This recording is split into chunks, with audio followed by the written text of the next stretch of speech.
See? 7 o'clock right on the nose. What do you think of that? We're always like really right on the nose. We are professionals through and through. Yeah, I have to bring it up all the time, but it kind of wears me out, just to have 3 professionals doing, it's an amazing job. Yeah, we're talented. Is that the ticket? Yeah, I think we're super. I never miss a commercial. I never miss queuing up Judd. Well, there you go. Queuing up Judd. Yeah, well, he's got a commercial today, so that's good. You tied those two together. So we can have another catastrophic 9:15 break again. I can't wait. I can't wait for Yeah, the that was chaos. terrific, wasn't it? Got my heart rate up. Professional here. Yeah, you're a disaster. Did you welcome. get any sleep last night? I didn't get any sleep, and you look a lot more tired than I do. I got pretty good sleep. She woke up. Gogo woke up around 4, but she went back to bed, so it wasn't a big deal. Just do what they do in the ghetto. Yell, "Shut up!" at the little Go, kid. lock it up. Just That's just my scream face. at your child. I think this is just my face. No, your eyes look very tired. That's even worse. You got to tell me what happened last night. Oh, you It's in want to my hear head. about that? Yes. Yeah, that's. I had an interesting day yesterday. A very interesting night, as a matter of fact. So I get all my work done, and I go home, and I'm sitting there watching the Twins game. The Twins, of course, ended up getting their ass kicked by L.A. Had the lead at one time, 3-2, and then pissed it away, of course, with some really bad bullpen pitching. So they won 1 out of 3, which is about what we thought they did. LA's a pretty damn good baseball team. But they should have won that game last night. Their bullpen just let them down again. Either they don't hit or their bullpen sucks. Could we get everything to come together? What do you say? I don't know. That's definitely, you're burying the lead here. I'm not burying the lead. I'm telling a story. Okay, so we're watching a Twins game. Maybe you could learn something. Oh, sister. I'm obviously. That's what I think. But anyway, so I'm sitting there watching the Twins game, and Catherine's upstairs doing some paperwork on something, whatever. I'm sitting there, and as I'm watching the game, from the left, okay, this is my right eye I'm talking about. From the left side of my right eye, this little, like, floaty bubble thing, like, floats across my eye. It stopped in the middle for like a second, and then it moved off to the right and out of my vision. And then about 5 minutes later, this dark thing appears on the left side of my right eye, very dark-looking thing, and I went blind in my right eye. Crazy. Literally Right? blinded. Whoa. I could not see anything out of my right eye. This is our elevator ride. He casually mentions that he went blind in his right eye. I did. And I was like, okay. Man, the Twins pitching is that bad. It sucks that my eye didn't even want to see it. Yeah. That's what it was. Trying to help So I casually mentioned this to Catherine. Yeah, I'm sure that went over well. She goes, "Let's go. Yeah. Let's get in the car. Let's head out." And I got to tell you something. Honest to God, it's called the 212 Medical Center. In Chaska. It's in Chaska. You That's were where I right was. by my house. Yeah, right. This is right I could down have the brought road. you Chick-fil-A. Why didn't you? Last time we were there, we went to Chick-fil-A after. We love going over there.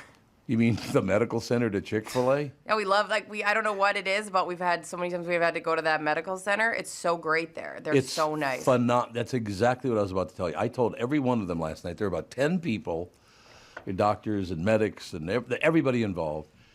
Incredibly nice people. They were just wonderfully nice people. Every one of them. And on my way out last night, finally got home at about 11 o'clock. That was a thrill. But, so I told everyone, I said, I got to tell you something. You people are the nicest people I know, I've ever been around. They're great. Very helpful, bust their ass for you, do everything, from the doctors to everybody. And I went to every one of them and said, you people are just great people. They've almost had our whole show there. I will tell you something. They're huge listeners there. Did you know that? No, but when it's so funny because when I called, I was like, go. I was like, my kiddo's got pink eye. I don't know if it's appropriate to bring them there because it's technically an ER because it used to be an urgent care. Yeah, and now it's right. technically an ER. And I'm like, I don't want to go to an ER if it doesn't need it. She goes, I'm just going to tell you this. Our lobby's empty. So I know. That's great, isn't it? I was like, so it was just very nice. Okay, let's stick back to the eye thing. That's pretty important. No, So I'm used to you going down different paths. Okay. You know, I'm getting used. can you also turn off one part of your brain No. instead of one of your eyes? We're telling the story over here, so let's have Britt head over this I agreed way. with you. 212's amazing. I love it them. is. Okay, so you went there. That's and, an important part. Yes, and so what is the first thing they checked? What do you mean? What's the first thing they? Like you checked? said, they ran a bunch of tests. What was their first avenue they went down? I literally had an AKG, I had a CAT scan, and I had an MRI. All three of them. Wow, and that is in 4 hours. That's pretty impressive. Yeah, they got it. I will tell you something. I walk in the place, and they're doing my admission, right? The people at the front desk could not have been nicer, really, really nice people. The man at the front desk says, "Oh, by the way, thank you for all these years of entertainment." And all. I mean, it's like the minute I walk in. That's amazing. Then I'm sitting down with a woman, and she's writing out all the paperwork and all that stuff. Let me just tell you something. They need to do a better job over there telling people that you're on the Tom Barnard Show, because I got the app. But apparently, all these different medical people in the Twin Cities got together on the phone and said, "We got to find out what's going on here," because, and they found this show, and they all listen now. I mean, everybody I ran into there was a listener. That's great. Which was really cool. So we found out. So they'd run all these tests in about 3.5 hours, something like that. Again, everybody could not have been nicer. Very, very nice people. And oh, by the way, I went blind in my right eye for about 10 minutes. Oh, okay. So at this point, the vision's back. My vision came back. Yes. Is it blurry or is it full vision? At first, it was a little blurry, but now my vision's not that great anyway. Okay. Because my right eye, the one that happened to, it has a burn hole right in the middle of the the iris? Yeah. Iris? Sure. Yeah, it's got a little burn hole in there. Like if I close my left eye and look at you, I cannot see your face. Full disclosure, I know your vision's really bad because when you're out of town, I wore your glasses just to feel it out. Yeah. You have terrible vision. I have terrible vision, it's true. There's no question. So anyway, I have all this, and every person, once again, could not have been more professional, could not have been nicer. They were there to care about you, which felt really unusual because humans don't do that anymore. Yeah, we love it there. It's amazing. So about 10:30 last night, we're sitting there with the doctor in charge of the case, and he explains to me that I didn't have cancer, that I don't have a brain tumor, that I don't have any of the serious stuff. They 99% sure, and they're going to check here. I'm going to do a couple more appointments and find out what's going on. It was my very first migraine headache. I've never had a migraine headache in my life. Were you feeling it? Could you actually feel a headache on it? Or it was just, wow. Just the vision loss? It was really, I did not have a headache at all. And I just had vision loss. But there are ways to take care of that, I guess, and all the rest of it. And the weird thing about it is, I was never scared. It's like I kind of knew I wasn't dying or something, but I don't know how I knew that because I get a lot of exercise, move around, just lost 21 pounds. Everything's going really, really well, but it literally is. They said you're going to have to do something about your stress. It's way over the top, and that's what caused this. Just being stressed out. Okay, it's the way it is.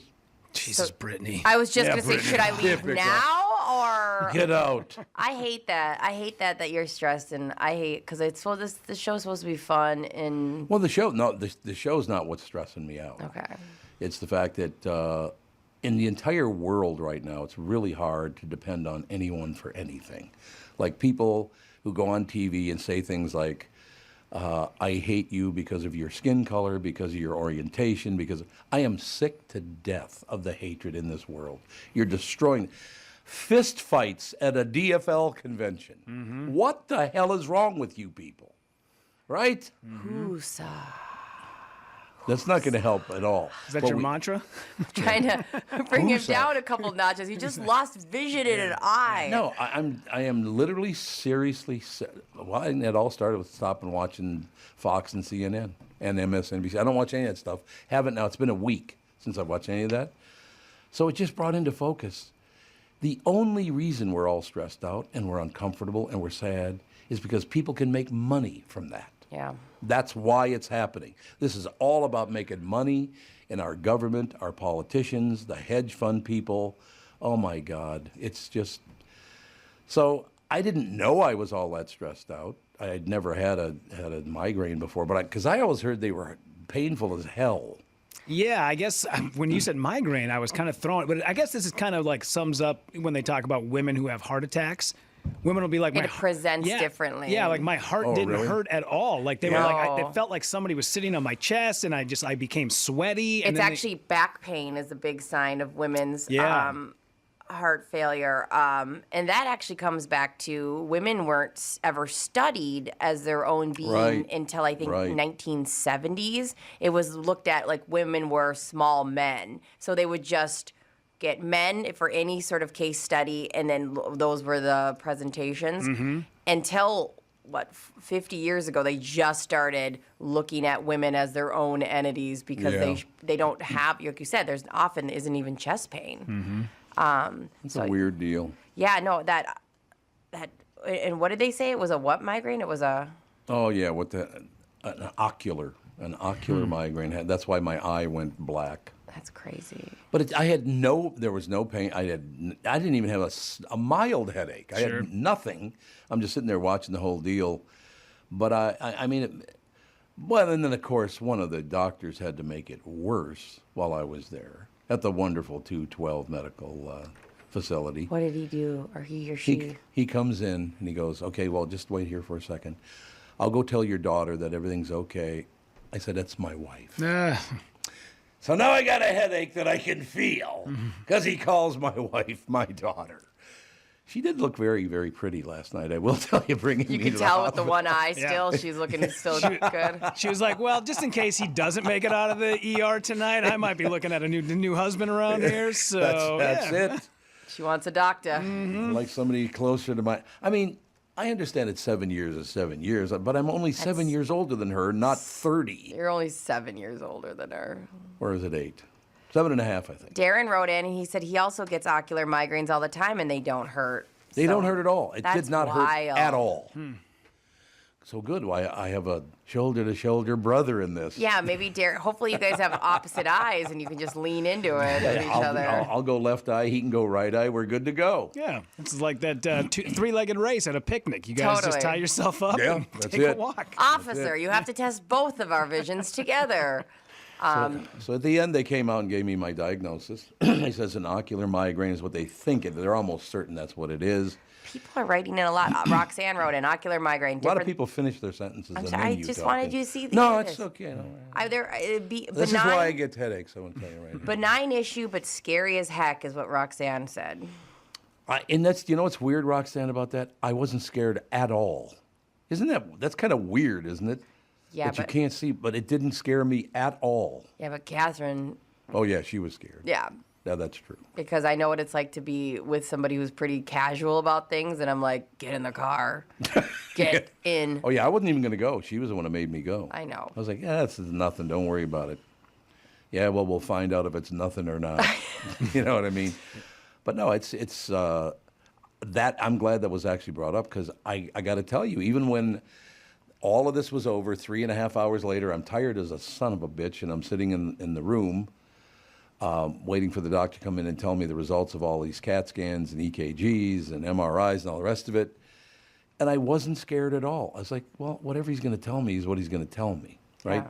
So if I'm fine or I can do this or I can do that, then that's great. If I do have a brain tumor or something, I'm going to have to deal with it. It didn't scare me in the least. Well, is that weird? No, I mean, I don't know. I think so. At some point, you do have to kind of just let things go. I think a lot of us we wait until an older age to be able to start letting things go. And it's like you look back and go, God, I wish I would have let stuff go in my 20s. Yeah. Because I bet 20-year-old Tom would have been freaking out like, what the hell am I going to be I'm going to be a pirate the rest of my life? Like, but at 71, you're like, hey, man, like we've had a good run. We're going to be just fine on the backside of this. I know. I was not concerned about it at all. I'm still not concerned about it because these people are very professional. My wife showed me this. See, here's the thing. Instead of sitting here going, oh, poor me, my eye went blind, and then, then another thing happened to me. No, I met wonderful people who very professional, took care of it. It's not that big a deal, and found out my wife loves me every bit as much as I thought she did. Aww. Where's the bad or downside of any of that? Yeah. I ran into nothing but really nice people yesterday. So if you want to go out there and hating everybody, that's on you, okay? And why you always have to bring it, I could literally sit here and go, God, have you ever been, I just went through this horrible thing. Have you ever been through it? No. More me now. No.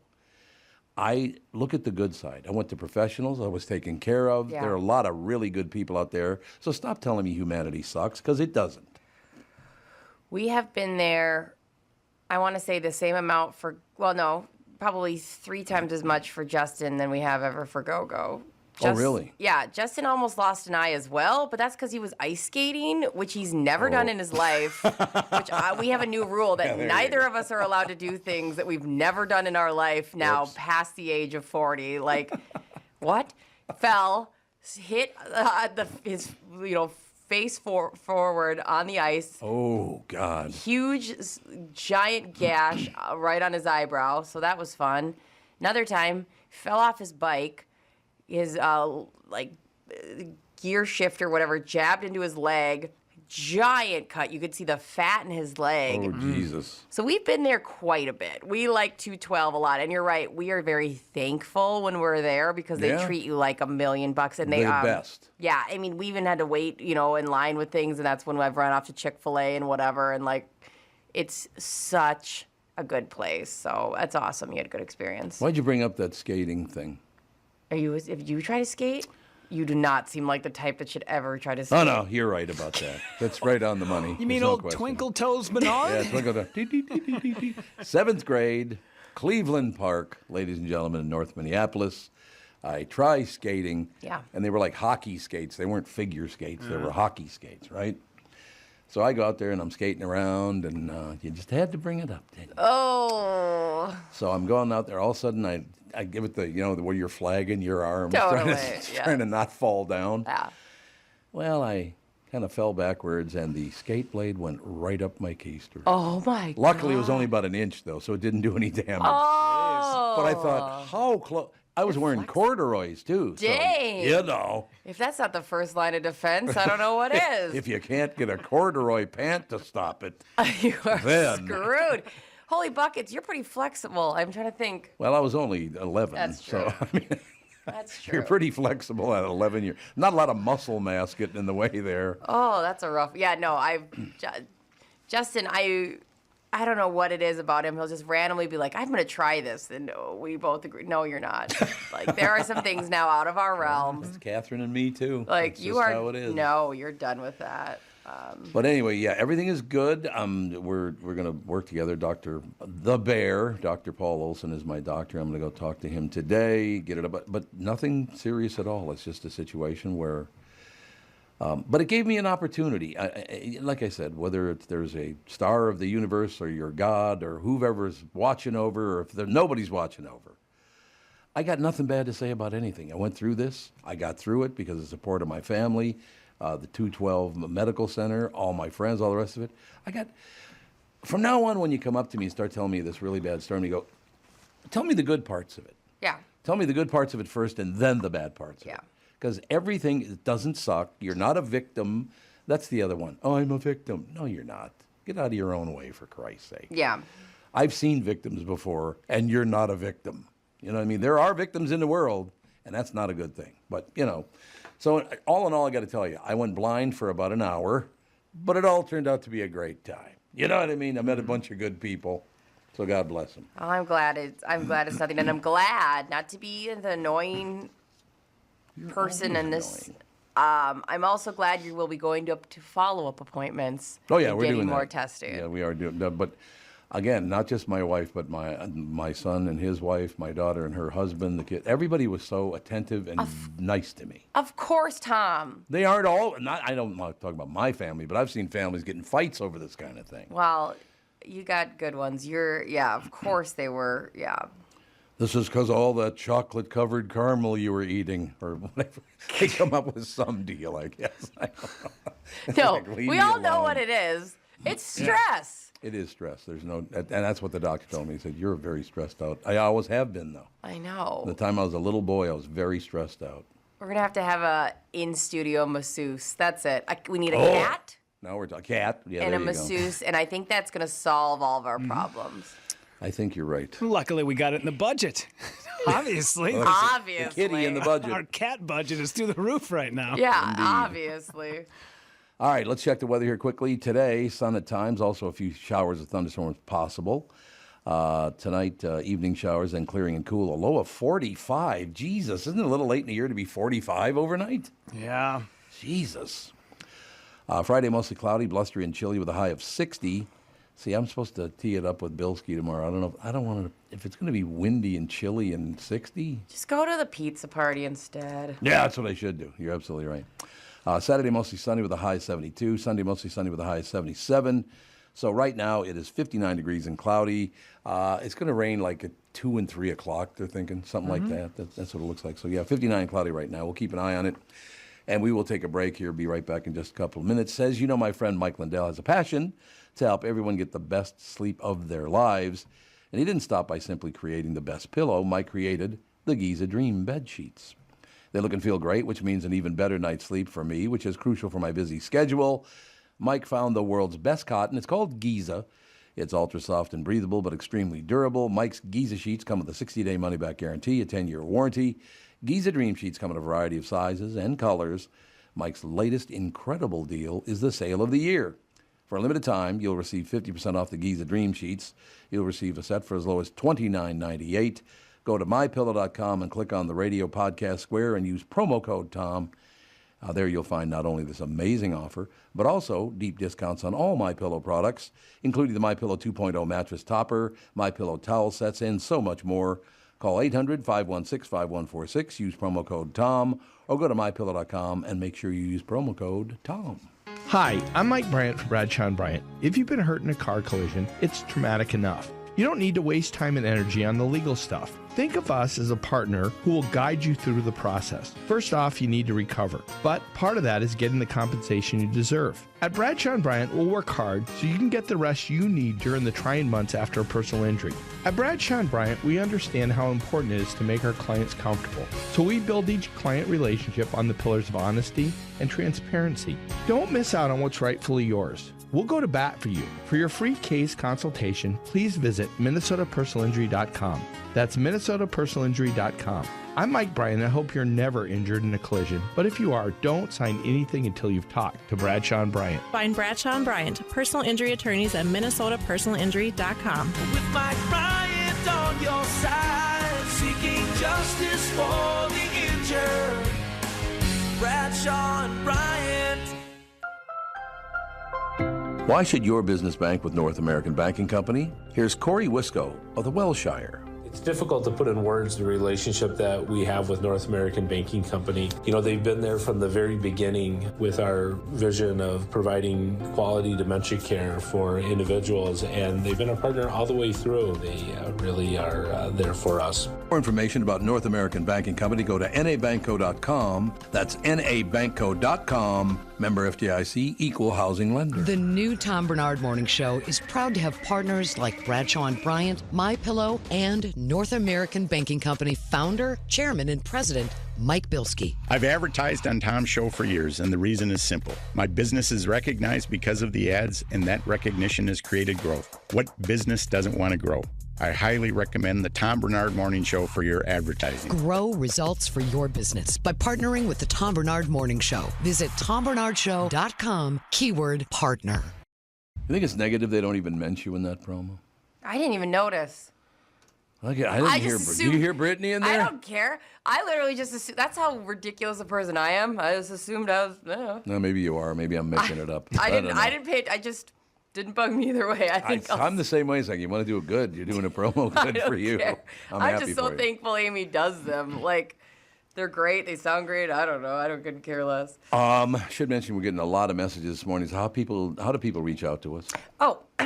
So They the best. start choking? Yeah, right. Step one, give Brittany the Heimlich, and then I will respond to you. And then I'll turn around and talk to you. Go on your app. You have the Tom Barnard podcast app. It's pretty easy, very downloadable. You push play when you want to listen. But if you want to write to us, it comes right to my email and Rudy's. But he actually has a job and does stuff, so I can write back most of the time. Yeah, exactly. So you just go to the top left corner. There's a little talk button. I think it says feedback or message the show. And then that emails me. So we had a lot of people who've got great advice. Joe and John both emailed at 7:21 exactly with the exact same idea. They believe that a pontoon is going to solve your That's what I stress hear. Because you didn't. Well, the doctor told me last night when he was releasing me, Tom, if you bought Brittany that pontoon, this would never have happened. You're right. You're right.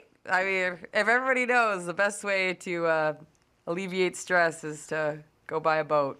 So we'll get it done. There's no question about it.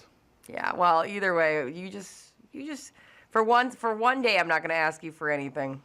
Just one day out of it? Yeah, just today. Okay. Tomorrow I'll be back on it. Yeah, we got Friday tomorrow, so that's good. Don't worry. Okay, I just saw a headline that you guys sent me this morning, and I really hope it's not what it could be. I don't think it is, but the Wienermobile is no more. Okay? Yeah. Please tell me it's not because some people don't have wieners. Please tell me it's not true. I mean, I don't think it's because some people don't have wieners. I don't know. I'm still saddened by it. I couldn't read the article. I was crying too heavily to be able to read the entire article. What I'm telling you, sister. Okay, tell me why they're not calling it the Wienermobile. Okay, we'll all find out together right now. Yes. Okay, you ready? Yeah. Because I'm looking at the Wienermobile right now. Oscar Mayer's Wienermobile gets a new rebrand name to celebrate Franks. We're not going to start calling wieners Franks, now, are we? Lame. I mean, I know Vassalero. That's the only Frank I need, okay? Yeah, Let's move right. on, shall we? Okay, well, I'll read the story. Oscar Mayer's Wienermobile is no more. The Chicago-based meat brand is giving a new name to its beloved company vehicle. As of Wednesday, Oscar Mayer's Wienermobile will now be known as the Frankmobile. That's nowhere near as good. Lame. It's not cool. Go back to Wiener. Hey, you're trying to do straight conversion therapy right now? No, I was looking at you. I know, that's what I thought. Yeah, there you go. You knew that I was had a side piece? Brittany, go back to the Wiener right now. His name is Justin. Yes, I forgot. According to Oscar Mayer, this is the first rebrand since the Frankfurter-shaped vehicle hit the road in 1936.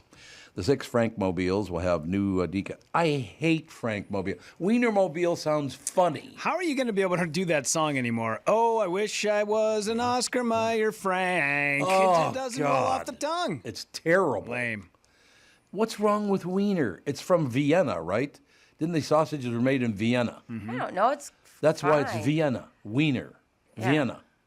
What's wrong with that? Yeah. You know what this is going to be? Like, remember when they took, like, the Sears Tower and now they call it the John Hancock Tower, but everybody still calls it the Sears Tower? Yeah. This is what this is going to be. Where even though Oscar probably. Mayer is like, it's the Frankmobile, people are going to go, dude, it's the Wienermobile. That's what it is. No. Yeah. You're right. For me, it's never going to be the Frankmobile. Mm-hmm. So here's the deal. This might be getting worse. The 6 Frankmobiles will have new side decals asking people, please do not lick.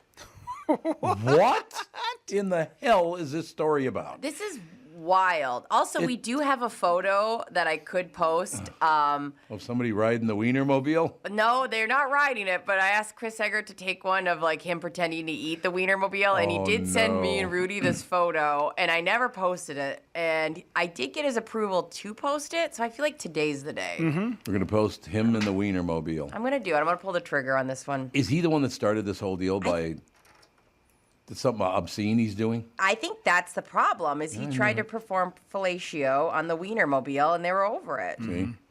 The 6 Frankmobiles will have new side decals asking people, please do not lick, and declaring it the all-beef Frankmobile. Okay, calm down. I'm not. It's the all-beef Frankmobile. I will not. Jesus. We cannot live our lives like this. The associate brand manager of Oscar Mayer, Stephanie Vance, said that it's time for the Frankmobile to highlight Oscar Mayer's 100% beef Franks after the Wienermobile successfully highlighted the brand's wieners for many, many years. Oscar Mayer has given a classic staple new name. The Frankmobile drivers, once called hot doggers, are now known as Frankfurters. Why don't you take all the fun out of it? Can we have any fun at all anymore? Any fun? No. I'm not going to call it the Frankmobile. I don't care what you say. And I might stop buying your hot dogs just because you did this. If I had enough, it's so funny because I don't even have, that mind control when I'm at the grocery store. I just grab, something and go. But if I thought about it for more than 2 seconds, maybe I also won't buy it. Well, I understand what you're saying. I'm not put together enough to remember this later, so. I understand. The Frankmobile is making stops across Illinois this month, including New Lenox, Manhattan, Coal City, Wilmington, Schaumburg, and Orland Park, excuse me. The Frankmobile will also come to Chicago at the end of June. Well, that's awfully close to Chicago in a lot of those places. So it's still, why would you change it from the Wienermobile? It does not say why they did this. I mean, are people offended by the word wiener? Like I said, it's just a pronunciation of Vienna. That's all it is. Yeah, What are we doing? I don't know. It's so stupid. Well, wiener's very patriotic. Yeah. They're one of the most. I mean, it's like baseball and apple pie. Wieners have been around for forever.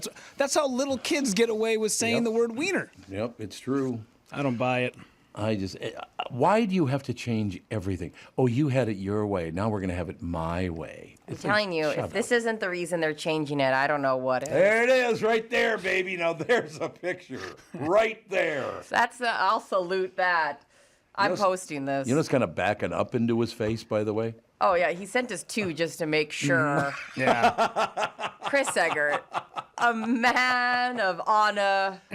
Yes. Substance. He's a man of honor, ladies and gentlemen. I'm double checking. I'm even checking. I feel so bad. I even said, I'm posting this. Is this okay? Yeah, that's a Bud Light commercial. We salute you, Mr. Wienermobile eater. See? There you go. And your one leg in the parking lot of KSTP, giving pictures to the masses over Facebook. Thank you so much for your service. We salute you. Do you think they'll get any kickback on this? Yeah, I don't think people will stand for a Frankmobile. I don't either. I'm not going to stand for it. No way. We need to go into marketing because obviously people are idiots. Why would you even formally? You could non-formally change the name and just go. That's in we on forums and sheets whatever. But why would you formally announce that you're changing the name? There's something political about this. I guarantee it. You know what we do? We go out. We get a case of Oscar Mayer wieners. And we shoot them up like Kid Rock in the backyard. Yep, just open fire with a machine That's gun. Right. That's exactly Listen, right. I will not be. There will be no wiener hate going on. I shall not. Don't make me love the Frank. We're gonna shoot wieners by the brand that we're boycotting. Yes. There's a lot of mixed messages, but I'm in because can we save some to eat? Mm-hmm. Okay, cool. Yeah. I just don't understand what the point of this is. It's always been the Wienermobile. Everybody loves the Wienermobile. There's nothing negative about the Wienermobile. What's the problem, lady? Jesus. This really does feel like there's like one snooty lady in marketing. Oh, yeah. Who's like, we got to stop calling it the Wienermobile, you guys. Oh, it's an institution. Now my eye's going to go black again. I can just feel it coming. You're stressing me out, lady. See, I'm not. Not you. I'm talking about the lady who named it Frank Burger or whatever the hell it's called. All right, we're going to bring it down 45 notches, and we're going to send them an email. Dear Oscar Mayer, you're a goddamn disaster. That's bringing it down 45 notches right there. That's a beautiful job. Thank you. Go ahead, Brittany. We'll give you the patriotic music while you... Thank you. And then Brittany Hagen Arneson came to the door. She had a wiener in her hand. And a mission in her heart. And a mission in her heart. And I said, get that Frank away from me. Yes, absolutely. It's magnificent music to go with it. I really appreciate it. Beautiful. That was a moment we all had. Before we move on, because we're going to move on, Kristyn Burtt's going to join us in just about 1 minute, but I want to say again, to meet so many, I mean, there were like 15 people involved in me being in that spot last night. They're all doing their jobs. They're busting their ass. Once again, you people at 212 Medical Center out in Chaska, Minnesota, just 3 doors down from Brittany's house. I know. You guys should have gave me a heads up. I'm telling you, because sometimes when they're there for a while, you want some food, and me and Gogo could have delivered you guys some food. Well, there you have it, ladies and gentlemen. But again, thank you so much to everybody at 212. You people are amazing, and I mean that sincerely. I felt I was special when I went in there. What do you think of that action? You were. I mean, they're so nice there, and I'm just so happy. Yeah, that it seems to be that it's a stress. We can deal with the stress thing, can we? I don't know. We're gonna get a lot of stress balls. Everybody needs to get the hell out of my face because that's what stresses me out. Do you know what we should do? We should bring Judd in the morning. Judy. Yeah. Oh, he stayed at Alex's last night because we didn't get home till like after 11. Yeah. So he stayed at Alex's, so he'll be all touchy this morning. Judy. Yeah, baby. Look who's with us, Kristyn Burtt joining us late. It's either Catherine or Kristyn Burtt. Honest to God, every time I look up. Okay, I'm going to tell you something, Kristyn. You're the last person I'm going to tell this, and you can't tell anybody. Okay, you promise? I promise. There's not going to be like a national announcement. Oh, no, I'm not going to spread Okay. it on Twitter or anything. I had my very first migraine. I've never had a migraine in my life. I had one last night, and it was so severe, I went blind in my right eye. You had an ocular migraine. That's exactly an ocular migraine. Jesus, didn't know that Kristyn was a doctor as Yeah. well. Look at her. What the hell? Yeah, look at her. Wow, you big words. Have you had one, or why do you know that? Well, first of all, maybe a little known thing about me. I used to be an entertainment editor at a women's health site. And so we would cover like celebrities that might have had migraines that were willing to tell their story. So I learned a lot about migraines in my time there. I'm also a migraine sufferer. I've not had an ocular one, but I heard that they are extremely painful. Mine was not painful at all. I just went blind in my right eye. Scary though. It was interesting. I will tell you that. So Catherine said, get in the car. We're going to the emergency room, which we did. And again, great people, top to bottom, wonderful. Like literally 99% of them listen to this show every morning. We got a lot of cops, firefighters, medics, EMTs. Those people love the show. All the things we're not smart enough to be. That's exactly right. That's the answer right there. But here's the biggest problem last night, and you're the last person I'm going to tell, and you cannot tell her the next time you talk to her. Okay, you ready? Okay. So the head doctors have me wheeled back into the... He was going to tell me if I'm dying or I'm not or whatever, and he told me nothing but great news. I mean, I got an ocular migraine. I guess I'm going to get more now that I had one, but it wasn't painful at all. I mean, I didn't have a headache, nothing. It was weird. You're so lucky because when I get migraines, I have to like shut the lights off. I can't look at screens. I need quiet. Okay, so here's the part you cannot repeat. Okay. Okay, ready? The doctor comes in and said, Tom, things are looking pretty good. There's no, brain malfunctions. There's no this, there's no that. We are 99% sure that you had an ocular migraine. And if you'll just wait here, I'll go tell your daughter what it was and tell her the good news. I said, that's my wife. Nice. She goes, nice. KB1 is like, yes. God.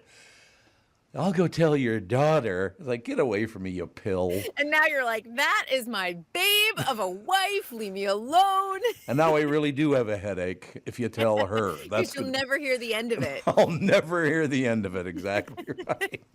But honest to God, yeah. So it was, but seriously, we were just talking this morning about the fact that I didn't have any pain or anything. It was weird. I wasn't scared though, because I didn't think, well, I've now got brain cancer or whatever. I said, we'll go to the hospital. We'll find out what it is. We'll leave it up to them. I'm not going to try to judge what it is. So I never did get stressed out about it. It was kind of weird, actually, I suppose. Well, that's good because an ocular migraine can be scary. So I think a lot of people would have panicked if they couldn't see out of their eye. One of the great things about being blind in one eye is I can only see half of the Twins getting their ass kicked in the game last night by the Dodgers. So, So what's happening in your world, sister? Oh, my goodness. There's so much going on in Hollywood, as always. Yeah. Just to quick strike update. I don't want to get into too much of this, but Screen Actors Guild has already moved to encourage strike authorization for their contract. They don't go to the table until June 7th, but they are willing to join the writer's strike. And I will tell you that is the last thing any of us want, or that Hollywood needs, or even the rest of America needs, because once production shuts down 100%, we're going back to what happened in the pandemic, and we will not see content for a long time. So let's just hope that negotiations go well. The Directors Guild is also already in their negotiations. They're still moving forward. They're still talking, so that's good. Nobody's left the table. Good. So let's hope if we can get Directors Guild and Screen Actors Guild to sign a good agreement and a fair one, hopefully that will also encourage the Writers Guild and the producers to get back to the table and start discussing their contract. I have a question for you. How do they ever get, and I'm talking about any business, not just the Writers Guild and all the rest of it, but how do businesses and their workers get so far apart they can't even begin to talk? They're so far apart. They said it's a waste of time even. I think you told me. They all said it's a waste of time even being here because it's not going to get settled tonight, so I'm going home. Yeah, that's what they did on the last night of talks before They went on strike on May 1st. It's astonishing to me that the studios right now are willing to take that financial hit, right? We're talking about $30 million a day for California alone. That is not including Georgia, New York, any of the other states. $30 million. That's an astonishing number. And I think what people forget about this, because people think, oh, writers are so privileged. And sure, you're thinking about like the upper level, writers that are making millions and millions of dollars a year. You're not thinking about the average guy that maybe works on one, maybe two shows a year and earns, let's say, $60,000 a year. He's got a mortgage to pay. These are the people that we're all fighting for. There's real concerns. Residuals is where a lot of people used to make their money. And residuals are like if a show airs a second time, that's where you're getting your additional dollars. We get a check because, hey, it's your work and we are honoring you because we played it again. And I think what's happening is, with streaming, you're getting pennies on the dollar now, where, if you on network, you're getting thousands of dollars the second time a TV show airs. Now you're getting like, hey, here's a check for $14 off of the episode that you wrote. You can't sustain a living on this. And people and what's essentially happening, it's become gig work because shows are 8 episodes, 10 episodes. They're not 22 episodes. Right. So it's not like, hey, this is a 9-month job for me. You're like, hey, this is a 2-month job. And now I've got to go and find myself another job. So how do people survive on $60,000 a year in LA? It's almost impossible. If you own property, 100%. Not affordable. Nope. You would have to have some type of side gig. Maybe you teach at a university, or you have to consistently be networking to hop on another show, which is extremely difficult because it is a relationship-based business. And in order to be networking, you have to have that free time. And if you're working on a show, you don't have that free time. So you're never getting off the hamster wheel. Yeah, the difficult part for me is these people, well, let's say they're from Minneapolis, Minnesota, St. Paul, and they have a dream to move to Hollywood and become a writer. I've always wanted to be a writer. I love watching drama on television or in the movies or whatever.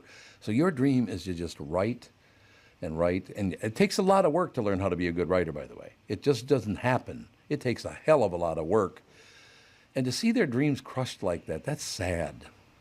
Well, it is, too. And some of the most talented writers aren't even working because it is a business of relationships. And, of course, if your dad knows somebody, you have that open door. Oh, yeah. You have to be able to afford to do internships, oftentimes unpaid internships. Well, how are you going to pay your bills if you're doing unpaid internships? And that's where the wealthier kids whose parents can afford to pay their rent when they come out here, right after college, are the ones who oftentimes excel. Doesn't necessarily mean they're the most talented writers, but they were the ones who were afforded the opportunity. Yeah, that's exactly. So it is all about the rest of the world. It's I know someone's dad who can tell me that there's a lot of that going on in the world. There is a lot of that. And you also have to look at, and I mean, I think that this is where we're starting to see a lot of the financial inequity that happens in the world. Yep. Because you see that there are a lot of, and this happens a lot on the Northeast, New England prep schools that then feed into specific colleges that then feed into the entertainment industry in Los Angeles and in New York. And those, and I went to NYU. NYU is one of those schools that there are a lot of networking opportunities with people that went to the school that you can connect with and potentially work with. And those alumni associations are very strong. And Harvard's another one. Harvard, if you write for the Lampoon at Harvard, almost a guaranteed pipeline into writing for Saturday Night Live or other opportunities here on the West Coast. No wonder it's been so unfunny for 30 years. In any case. But look at Conan O'Brien. He's another one who went to Harvard, wrote for the Lampoon, wrote for Saturday Night Live, has done extremely well in comedy, whether you like his comedy or not, but has the opportunity to hire people. And you look at this, and if you had a good time at your school and where it's like, oh, I love this. Oh, here's another student graduating this year. I kind of like his work. Let me give him an opportunity. Right. That's the pipeline. But it's the world's getting weirder by the minute. Like, how the hell did you ever get into NYU? Thank you very much. Great to be here. I had a full scholarship, too. I'm so sorry. Did you really? I did. Oh, I was pardon me. You were a what? I told you yesterday, I was the kid that didn't get the detention and didn't get in trouble. I was valedictorian in my high school class. Oh, my God. I can't talk to you My anymore. husband always, it doesn't matter as an adult, like at all. Let me just tell you, but my husband always jokes. He goes, I can't believe I married the valedictorian. He's like, nothing gets by you. You know what's great about this? It just shows you there's this great balance in the universe because you did all that and I've done none of that. So look at that And nice here we balance. are. Nice little balance in the universe here, ladies and Exactly gentlemen. it, you know? We're not letting And you in here. I'm not doing anything like vitally important. I'm not like curing cancer or anything else like that.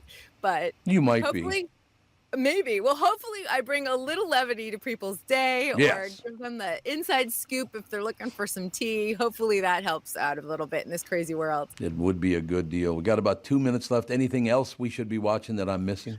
Well, I just want to put this Uh-oh, back what's on that your face? radar. Arnold Schwarzenegger, a lot of him is coming your way. That's what I hear, yeah. Yeah, so May 25th. So this will be for everyone looking. If it's a rainy Memorial Day weekend, I don't know if it will be, but if it is, he's got his 8-episode series of Fubar coming. He plays. Oh, that's a nice title. You're going to tell the kids what that means? I'm going to let you do it this time. Oh, yeah, okay. Beyond all recognition is what the bar stands for. But the Let foo, you fill in, yeah. yeah, you can fill in the F-U yourself, if you know what I'm saying. Can I steal Kristyn for a second? No, you're out. Did you die at last night's episode of Vanderpump Rules? Not only did I die, I couldn't wait for the West Coast feed. So I just want to thank the account Jeff Lewis Obsessed for for streaming it live on TikTok so I could watch it 3 hours ahead of time. Well, that's pretty damn cool that they would do that for you. Vanderpump Rules finale. And Tom, we still have 4 more weeks of shows. We've got 3 reunion episodes and then 1 week of outtakes. So Britt and I are going to have more chats to come, but there's a couple more bombshells that are coming.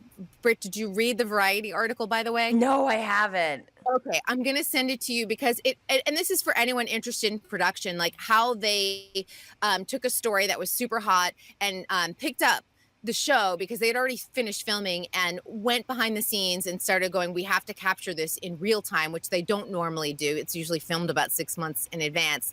And they're saying they're not picking up cast contracts just yet because there are a couple of bombshells that come out of the individual interviews of Ariana, Tom Sandoval, and Rachel Raquel Leviss that may make some cast members not want to return next season. Really? I mean, it was so awkward watching these 2 people who are like lovers have an interaction and not want to kiss in front of camera. It was so, Tom, you would have peeled your skin off. It was so awkward. It was so cringe because they were almost proud of themselves for getting away with an affair, and it was no remorse. I think that was the weird thing of it. I'm just going to tell you this one thing. So this guy who's been cheating on his longtime girlfriend. Do you have like 2 laptops up or something? You got a big echo coming out of your mic. I don't know why that is. It's not mine. No, I feel like it's coming out of Kristyn's laptop, maybe? Oh, way to go, Kristyn. Typical. I'm not sure. I don't hear anything on my end, so maybe it's the connection with StreamYard. Whatever. Okay, this guy, he's been cheating on his longtime girlfriend for a while, uses one of the excuses of, well, if she would have, there's so many times I went to her house instead of the place I said I was going. If she would have just followed me, she would have found out. So now you're saying that... It's her fault. It's her fault Okay, that she yeah. You're supposed to be a detective and be following you around 24/7. Follow? I cannot imagine being But it like, makes I me better... think- Is Justin really golfing? I better follow him. Yeah, okay. I have location tracker. My husband and I have location tracker for safety reasons on each other. So I was like, obviously she did not have that turned on for Tom Sandoval. Oh, it was so what's cringe. Wonderful about this is that you just gave me proof there is a God because my name is not Tommy Vanderpump. Would you keep, if your name were Vanderpump, would you keep that name? Yeah. Yes. No way. I Really? would. With that dynasty? I'd what, be it's a dynasty of what? Because Lisa Vanderpump owns, well, she used to own 4 restaurants in L.A., and now, or 3, and now she's got Paris in Vegas. Like, she's, financially, I would keep that last name. Yeah, and So they're it's all opening about several money. other restaurants in Las Vegas as well. Nice. She's on track. But the naughty guy, his last name is Sandoval. and if you wanted to get in on their restaurant, I bet you could buy Tom Sandoval off, and then we could still keep it Tom. Yeah, that'd be great. That'd be one. I want to be in business. You do not want to buy into Schwartz and Sandy's because that thing is about to fold. Yeah. What is Schwartz and Sandy's? Schwartz and Sandy's is the two Toms. Oh, that's what it is. Okay, yeah. Yeah, they have two restaurants. They have a small percentage in the Tom one that's primarily owned by Lisa Vanderpump and her husband Ken Todd. Right. And I will be at their Pump restaurant tonight, 7:30. If anyone wants to come and join me, I'm gonna have a pumptini in honor of you, Britt. Will you post pics? I will post pics, absolutely. And I might do like a slow motion like cocktail to like. Oh God! Oh, Jesus. I gotta have good hair though, you know. You gotta do like the Slow motion, yeah. Just whip like that cocktail somewhere. Why don't you go back to bed? What the hell's wrong with you? Honest to God. I'm up for the day. I'm up. All right, we'll talk to you tomorrow. See you guys Thank you very tomorrow. much, ladies and gentlemen. Kristyn Burtt calling in. We got to take a break. Be right back in just a couple minutes. More. What would you call this? More of this. What do you think? More of this amazing eargasm. Yes, that's what it is. We'll be right back. This is the Tom Barnard Morning Show. Listen live at tombernardshow.com or on the Tom Barnard Show app. Hello, I'm Brad Huckle, President at North American Banking Company. And I'm Mike Bilski, CEO at North American Banking Company. As a community bank based right here in the Twin Cities, we believe in taking the time to get to know our customers and their businesses. And part of that is hiring and cultivating a team of experienced lenders. When your business banks with us, you're not training in a new, inexperienced banker. In fact, our bankers have worked with many of the same customers for years, earning their trust.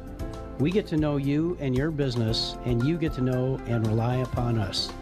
When your business is looking to capitalize on an opportunity or solve a problem, we'll be here to help you. Tom here. I know Brad and Mike, and I trust that with my banking, they've personally delivered on everything they've just said. So why not bank with my banker, North American Banking Company, a better banking experience, member FDIC, and equal housing lender.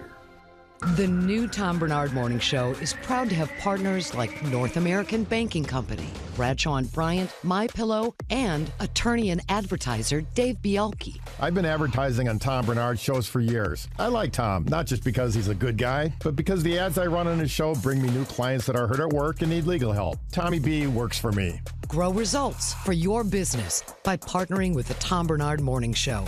Visit tombarnardshow.com, keyword partner. Hi, this is Tom Barnard. If you've been listening, you know I'm a fan of Nissan vehicles. I own an Altima. My son and daughter-in-law both own Nissans, and we bought them all at Walz Nissan stores here in the Metro. They hang their hats in Burnsville, Wayzata, and Coon Rapids. So why is Walzer different than other Nissan stores? And why should you absolutely go there this month? Tell them I personally sent you to lease or buy your next vehicle. First, there's Walzer Care, a complimentary powertrain warranty that will keep you covered for miles to come for free at Walzer Nissan. This month, you can score 0% financing for up to 60 months on select Nissans, or you can lease the 2023 Nissan Pathfinder S for only $269 a month. You'll need to tell them you want the Tommy B deal, of course. That's understood. So, not just Nissan, but Walzer Nissan, Burnsville, Wayzata, and Coon Rapids. Don't forget to let them know the Tom Barnard family sent you and ask for the Tommy B deal. Go to walzer.com and select the Walzer Nissan store nearest you. $269 per month for 24 months, 10,000 miles per year, $5,900 due at signing, VIN PC 261725. You know, I've avoided this for the last couple of days, but we probably better get to it sooner or later. What is this deal with Harry and Meghan almost dying in a car accident? Yeah, I've barely touched on that.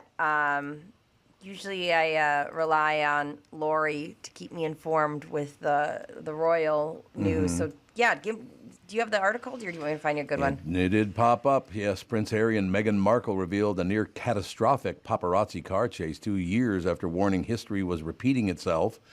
Harry lost his mother, Princess Diana, in a Paris car crash in 1997 when he was just 12 years old.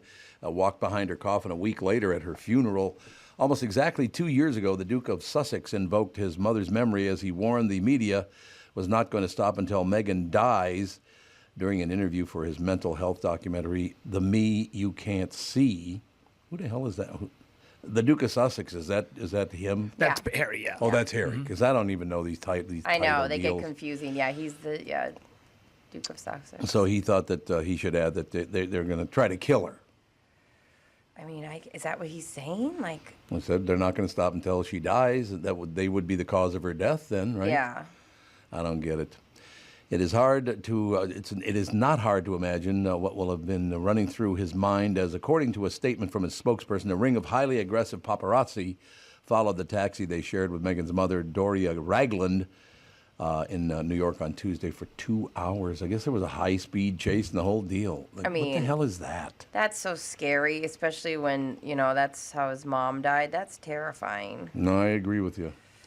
I don't really understand the upside. I've never understood why anyone would give a rat's ass about royals. Who cares? I don't either. It's like the whole sex tape thing where you go, you build a celebrity around being a celebrity, plus it's just so weird to me, and I don't understand it. It doesn't get me, me. I can fall into a fun narrative, but I've just never been that excitable about the royals. No, it's true.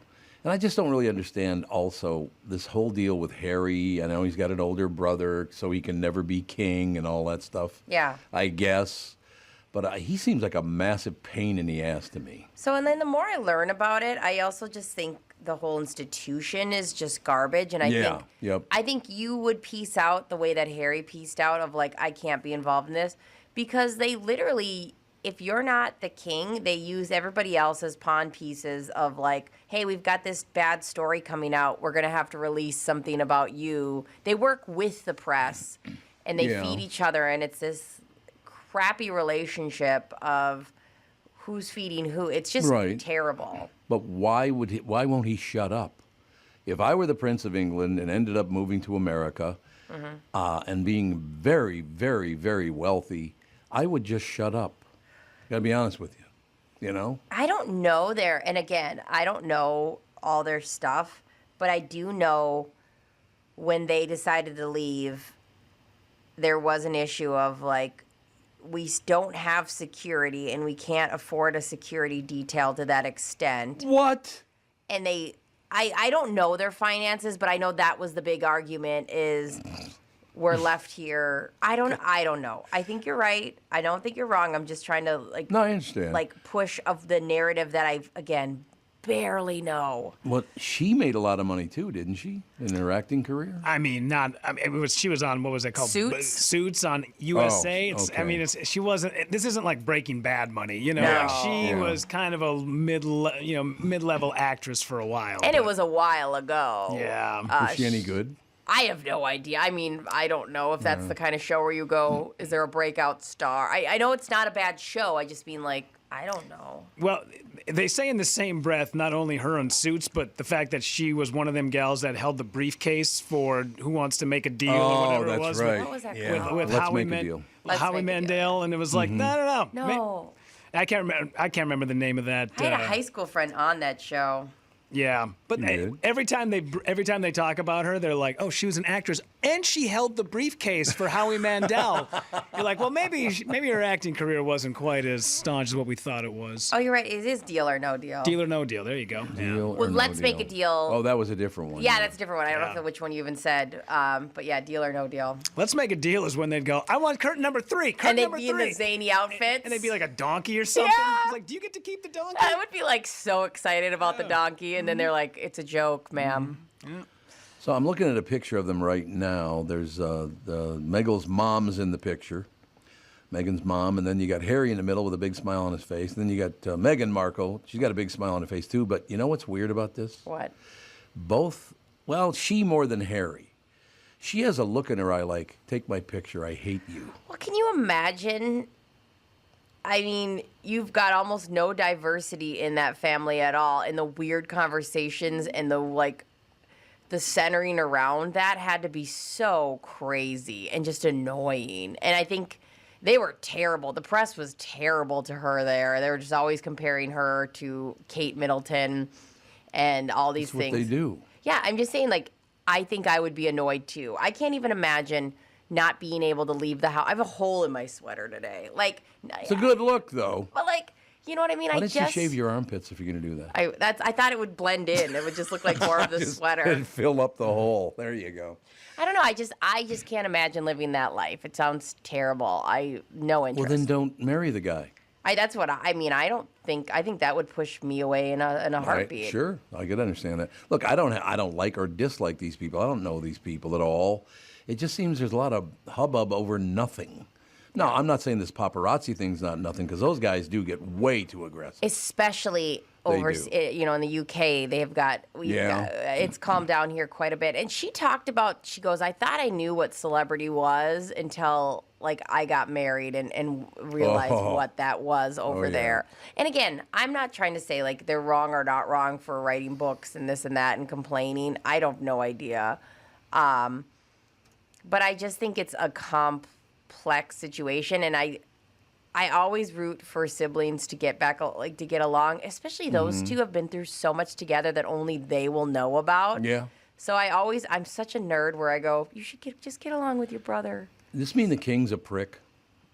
Oh, I'm sure. Because he could have taken care of this when they were little boys. Well, I think the queen, I don't think I don't think she's an a-hole, but I think that because she got along with Harry really well, I think that it's just it's not a family dynamic. It's an aggressive business.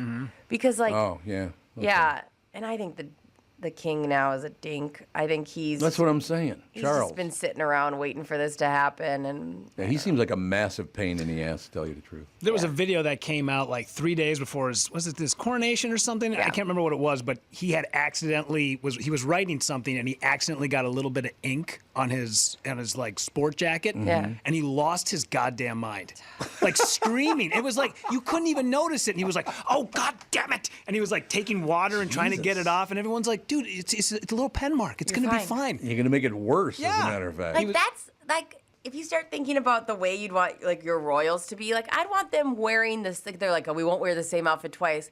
I want you to wear that outfit 4,000 times. Yeah. Like, we're all paying for it. I can see you in, like, an old, Spice Girl sweatshirt. Thank you very much. We don't need you in a new outfit, a nice outfit every day. Like, that's where I go, this is so stupid. I want it worn so many times there's a hole in the armpit.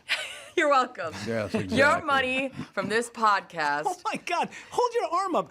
When you said a hole, I didn't think you meant. I thought you meant just like a little tiny hole. Oh no! That's like a golf green hole. Look at the size of that. Huge. It's huge. That hair coming out. No, that's a string. No, it's not. Liar. I could braid it. My hair. Oh my goodness. I know it's bad. It looks like I have to get rid of this. You're fine. Just get him to patch it up. Or I just take both arms off. Yeah, that's a good look. You gotta have a vest. Sun's out, guns out. Yep. There you have it, ladies and gentlemen. So yeah, well, that's pretty much our Royals coverage for 2023. Thank you. I couldn't give a rat's ass about royalty. Who cares? Oh, that's the best thing I ever heard. Let's not even talk about them for at least a year. Well, I just kind of wonder why do you we just talked about this morning the fact that my family supported me across the board last night. My wife doted on me like there was no tomorrow. My son checked in. My daughter checked in. Everybody checked. How could you not get along with your own family? Be honest. What? Did you do it for attention? Yes. I poked myself in the eye with a pencil, and therefore... No, I don't... How are you not grateful for your own family? I will never understand. Look, if Dad's a pain in the ass, a pain in the ass. All three of us have moved on. Have we not? Yeah. Okay, so what's the problem here? I don't know. I also don't want to know. I'm so happy my family does not run like a business. I'm so glad that there's no incentive for me and my siblings to get along, or like who has closer to my grandma. I love that. By the way, you mentioned the diversity in the family. Yeah. There's 99% proof that one of the kings many, many years ago was black, a member of the family. Yeah, but I don't think anybody in this realm has experienced that. But he married a black woman. Somebody did? Harry did. Yeah. That's what I'm saying. So what's the big deal here? I think it was a big deal over there. Why? I mean, I don't know. It's happened before. Yeah, I don't think... I mean, people were asking what color the baby was going to be. Oh, Jesus. Now, see, that's just being an asshole. It's just weird. Well, that's what I'm saying. They may have been, like, honestly just concerned, but, like, that's just so not in the real world. and they just have no experience. I can't imagine, like, having that kind of, like, somebody even asking me, oh no, like what color, you know, it's like, you guys have no real world experience. You're not around diversity. You're not around real people. You're worried about your sport coat having a pen mark on it. Like, calm down. Well, that's what I'm saying. But I also don't understand these people that make money off of all this madness. That's disgusting to me. Yeah, at the end of the day, yeah, there's a huge money to be made, but I don't understand why you'd want a figurehead royalty at all in your country. That's so much money that can be going elsewhere, but that's me. Why? So the politician could piss it away in other areas? Oh, why Look, not? I agree with you. Royalty's a joke to me. Yeah. It's like royalty my ass. Like, at least pretend to work like I do with my Yeah, you whole pretend. sweatshirt. You pretend every day to work, and it's not very convincing. This is me typing. This But- is me typing. I'm saying I'm me pretending to work. You're a disaster. You really are a disaster. I want you to know that. Look, the only way we're ever going to get to where we want to be is if people stop insisting, I'm diverse and you're not. That shit has got to stop. It's gotten really, really old. Nobody does any research, blah, blah. I've been accused of being a horrible human being. What? Look at my past. Look at my friends. You're totally full of shit. You have no idea what you're talking about, but you think you can hurt me by bringing up diversity? You're an idiot. Can somebody you don't know hurt you at this point? No, not anymore, other than my eye going blind. But other than that. Yeah. You have to get back in that mind frame of, if it's not your inner circle, they can't hurt you. Because you can write... But they can. But I'm just saying, like, they almost can't now. Oh, but, like, they can easily hurt you by destroying your business. That's what they do. I don't think at this realm, unless, like, you actually did something bad, somebody could hurt your business. Because my voiceover career is over because of them. Yeah, but, like, what time do you What do have? you mean, yeah, but? No, because we've talked about this. Where is this mystery time going to have that you're going to create this side bit? Like, you don't have extra time in your day, sir. I did it my whole life. You're going blind from stress. I'm not going blind. It was a blood pressure issue. No, she's got me going blind in here. No, look. I'm just saying. I'm just telling you, people who have no knowledge of anything think they're experts on things like skin color and diversity and, you know, transgender, all the rest. They have no idea what the hell they're talking about, Agreed. but they're all experts. Agreed. Skin color, eyes, like some people They're think like they're experts on. They got Brittany. like two of them, unlike some of us. 1.5. I got. Rest in peace, righty. Yeah, exactly. We've got to stop using other people's elements to hate one another. It's got to stop. It's been going on for thousands of years, and it ain't any better now than it's ever been, is it? People are still being killed around the world, not in America. So, well, they are being killed in America now, and all these goddamn gunfights that happen on every street in America, and that's got to stop right now. But seriously, in the Eastern Hemisphere, you know how much racism goes on over there, but we're more than happy to do business with them, aren't we? All these very same people chirping about how we need diversity. You're the one supporting slavery in China, right? I mean, So how could you do that? we're supposed to.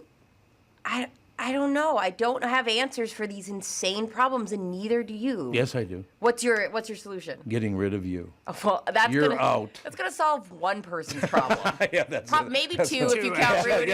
We're going with two. We're going with two on that one. I don't have solutions for these problems. They're too big. They're too massive.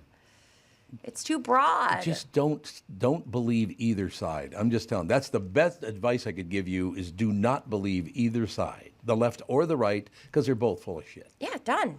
Good. Well, there you go. I've done. Check mark. For All the I day. ever goddamn do is give you great ideas. That's all I have to say. I say, walking around with a giant hole in my sweatshirt. Like, I am not You're a not going to get over that, are decision maker. you? You're I not am getting over finding that hole in your I'm shirt. just saying, like, I am not a decision maker. I am not. I don't walk around worried, like, about what propaganda people are trying to throw, stuff down my throat. Once again, if you suffered a big loss because of it, you'd care more. And I'm just here to tell you. I've never been on top of the mountain enough to suffer that loss, and at the same now time, you are. I mean, my God. Oh yeah, look at me now, looking down at all the peasants. Exactly. But I understand. But at some point, you need to be over it because you have surpassed that. I'm not talking about me. I'm talking about the world, and you can't let it go, or it's going to get worse. No, I'm just now saying, we can't call it a Wienermobile anymore. Okay, that I'm also Jesus. angry at. Yeah, that's the biggest travesty. That's even worse. That one we need to start a It's a petition. much bigger problem. That's a huge I'm one. calling it a wiener, and that's all there is to it. And that might be a solvable problem. You think so? Well, I mean, not for some people. I mean, we could. We get our ducks in a row. We fight Oscar Mayer to the death, and we get him to change it back to Wienermobile. Who knows? This could be a publicity stunt where they go, "We've heard you, I don't and doubt we're it. changing it back to Wienermobile." I don't doubt it. Well, a lot of these things have happened since that whole Bud Light deal, Yeah, I know. A lot of people are throwing different ideas out just to see how much trouble they can get into. Why do they want that? Because I don't know. Why I don't get. That's why I'm telling you. If we really wanted to make money, which obviously we've gotten into radio, we're not exactly excited about We're a money. disaster. Then we would go into marketing because I feel like right now it'd be so easy to give the advice of just lay low. Hey, Yeah, let's just not make a headline for like a week. you'd think. But I don't. Do they think that clearly? I don't know. It seems so obvious. It does seem so obvious. But so, like I said, all in all, why don't we once again focus on the good things in life and try to take care of the bad things, solve the problem. But this whole deal about victimization has got to stop. I'm a victim. No, you're not. I've seen victims, and you ain't a victim. Yeah. You got it? Got it. Shut up. Shut up. Right? Tommy says to shut your Tom trap. said, shut your cake hole. Your pie hole. Your pie hole. All your holes. Shut them all. Whatever you Shut all put in your that holes. hole, make it bigger and shut your mouth. No, that whole... Well, now you got Johnny Depp coming out. I don't need Hollywood. Yeah, you do, bro. Yeah, you kind of... Well, he thinks he's going to make a... Where is he working now? In France. Oh, he's in France. That's right. He loves France. Yeah. That's Well, you'll be fine. Though, it is true. I mean, the word Hollywood, right, if we're just saying it broadly, is spread out so much more. But we were just talking about this about a month ago or so. Mark Wahlberg moving to Vegas saying, I'm not going to raise my kids in L.A. or Hollywood. And the industry is out here as well. Mm-hmm. Had nothing to do with the tax rate, I'm sure. Oh, I'm sure. I'm sure it had nothing to do with it. They never mentioned that part of it. Yeah. No, it's getting crazy. Look, there are so many wonderful people in the world. All you got to do is open your eyes, for Christ's sake. You want to focus on the bad people? Good for you. But there are so many wonderfully good people who just want to live their lives and not be judged by everybody, particularly the news media. We're fine. Fine. Let these other people chirp their ass off and ruin their own lives. Let them be miserable. We're highly medicated and we're fine. I'm not medicated at all. That came up last night, too, by the way. I take THC to sleep. That's it. All right, well. I don't drink. I don't do drugs. I don't smoke. I'm really boring. Oh, we'll get you. I've got an array in my purse you can pick from today. Well, thank you. Do you have any? And by the way, I got uppers, I got downers, I got in-betweeners. Please, you people on news, it's fentanyl, not fentanyl.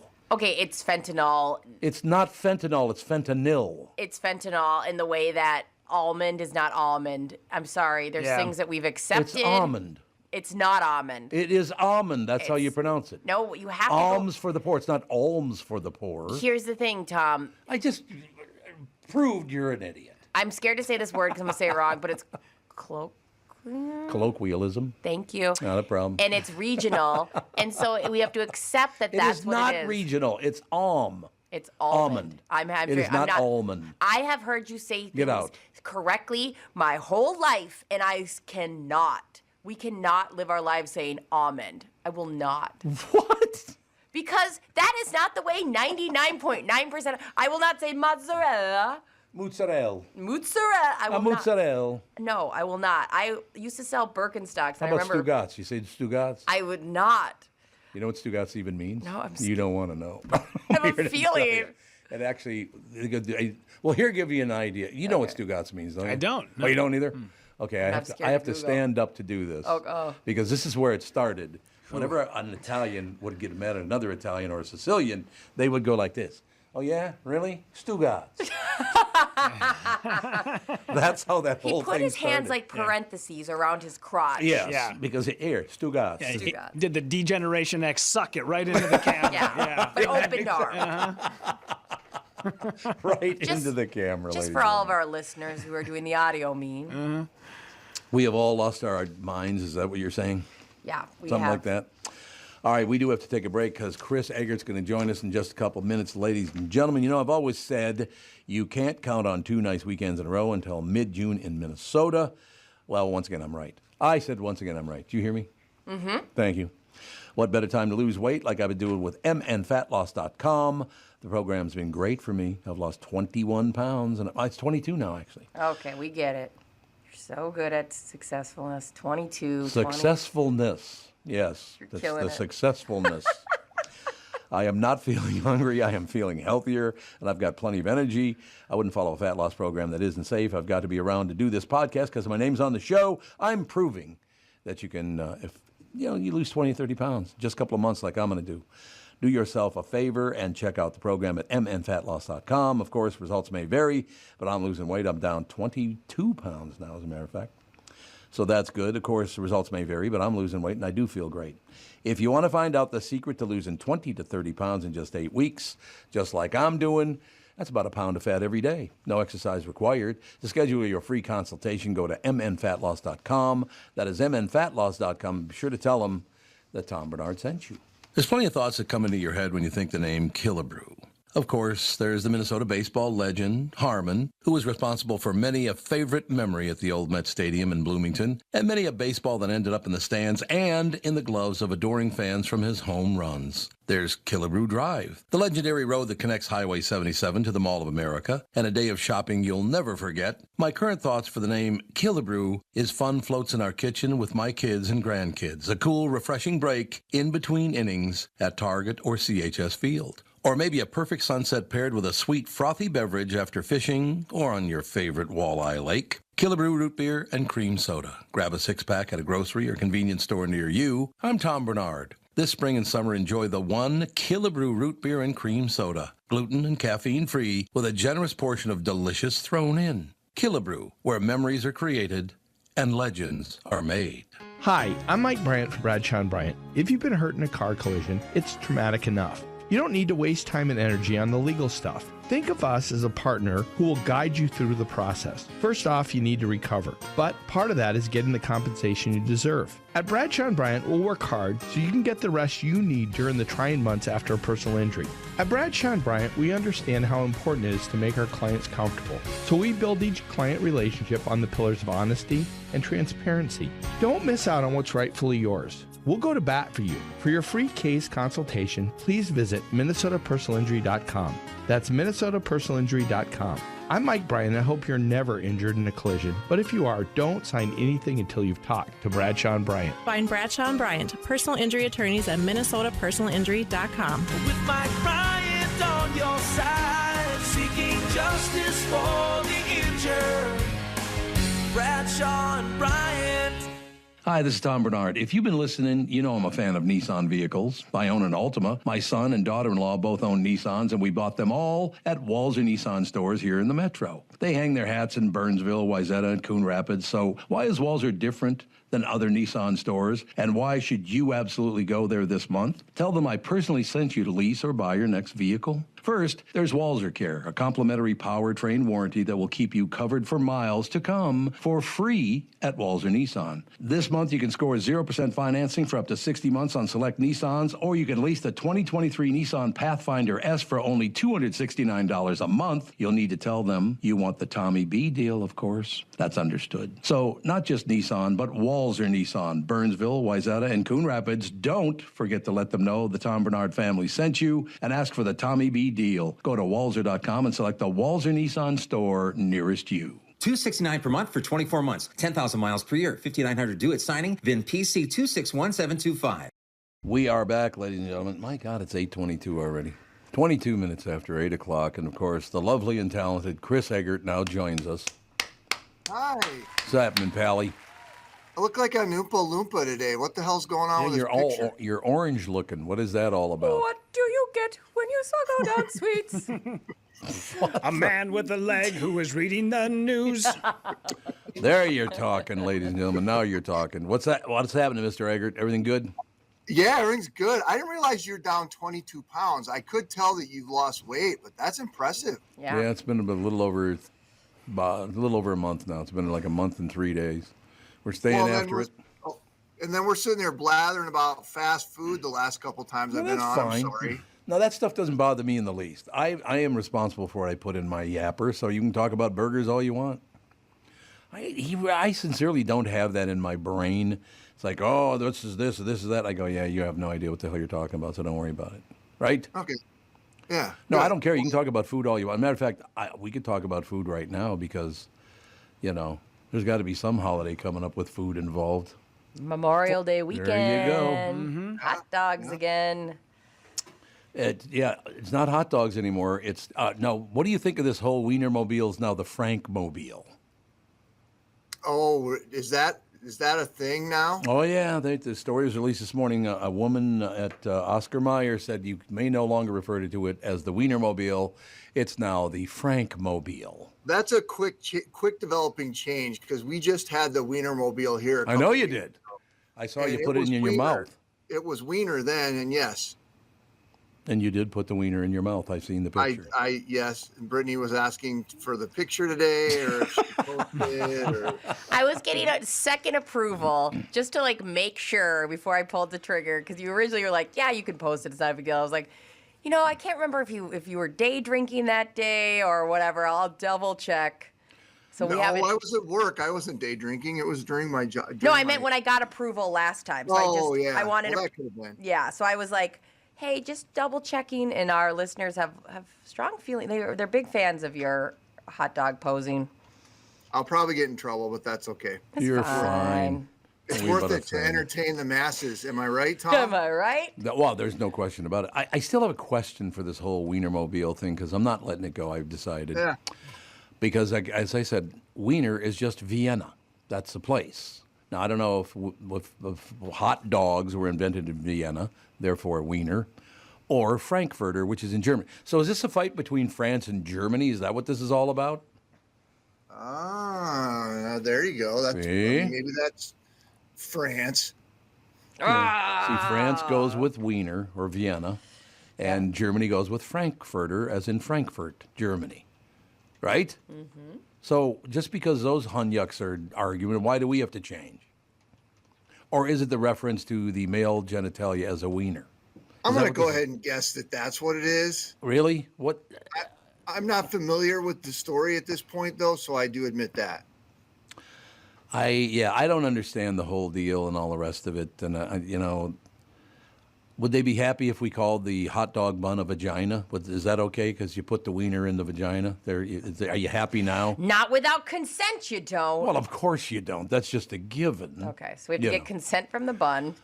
Yeah, everything needs to be changed now. I see that the Wall Street Journal will no longer refer to people as Mr. or Mrs. or Miss. They're not going to use that at all anymore. Really? That's a thing? Oh, yeah. What? They announced yesterday they're not going to use Mr. or Mrs. anymore.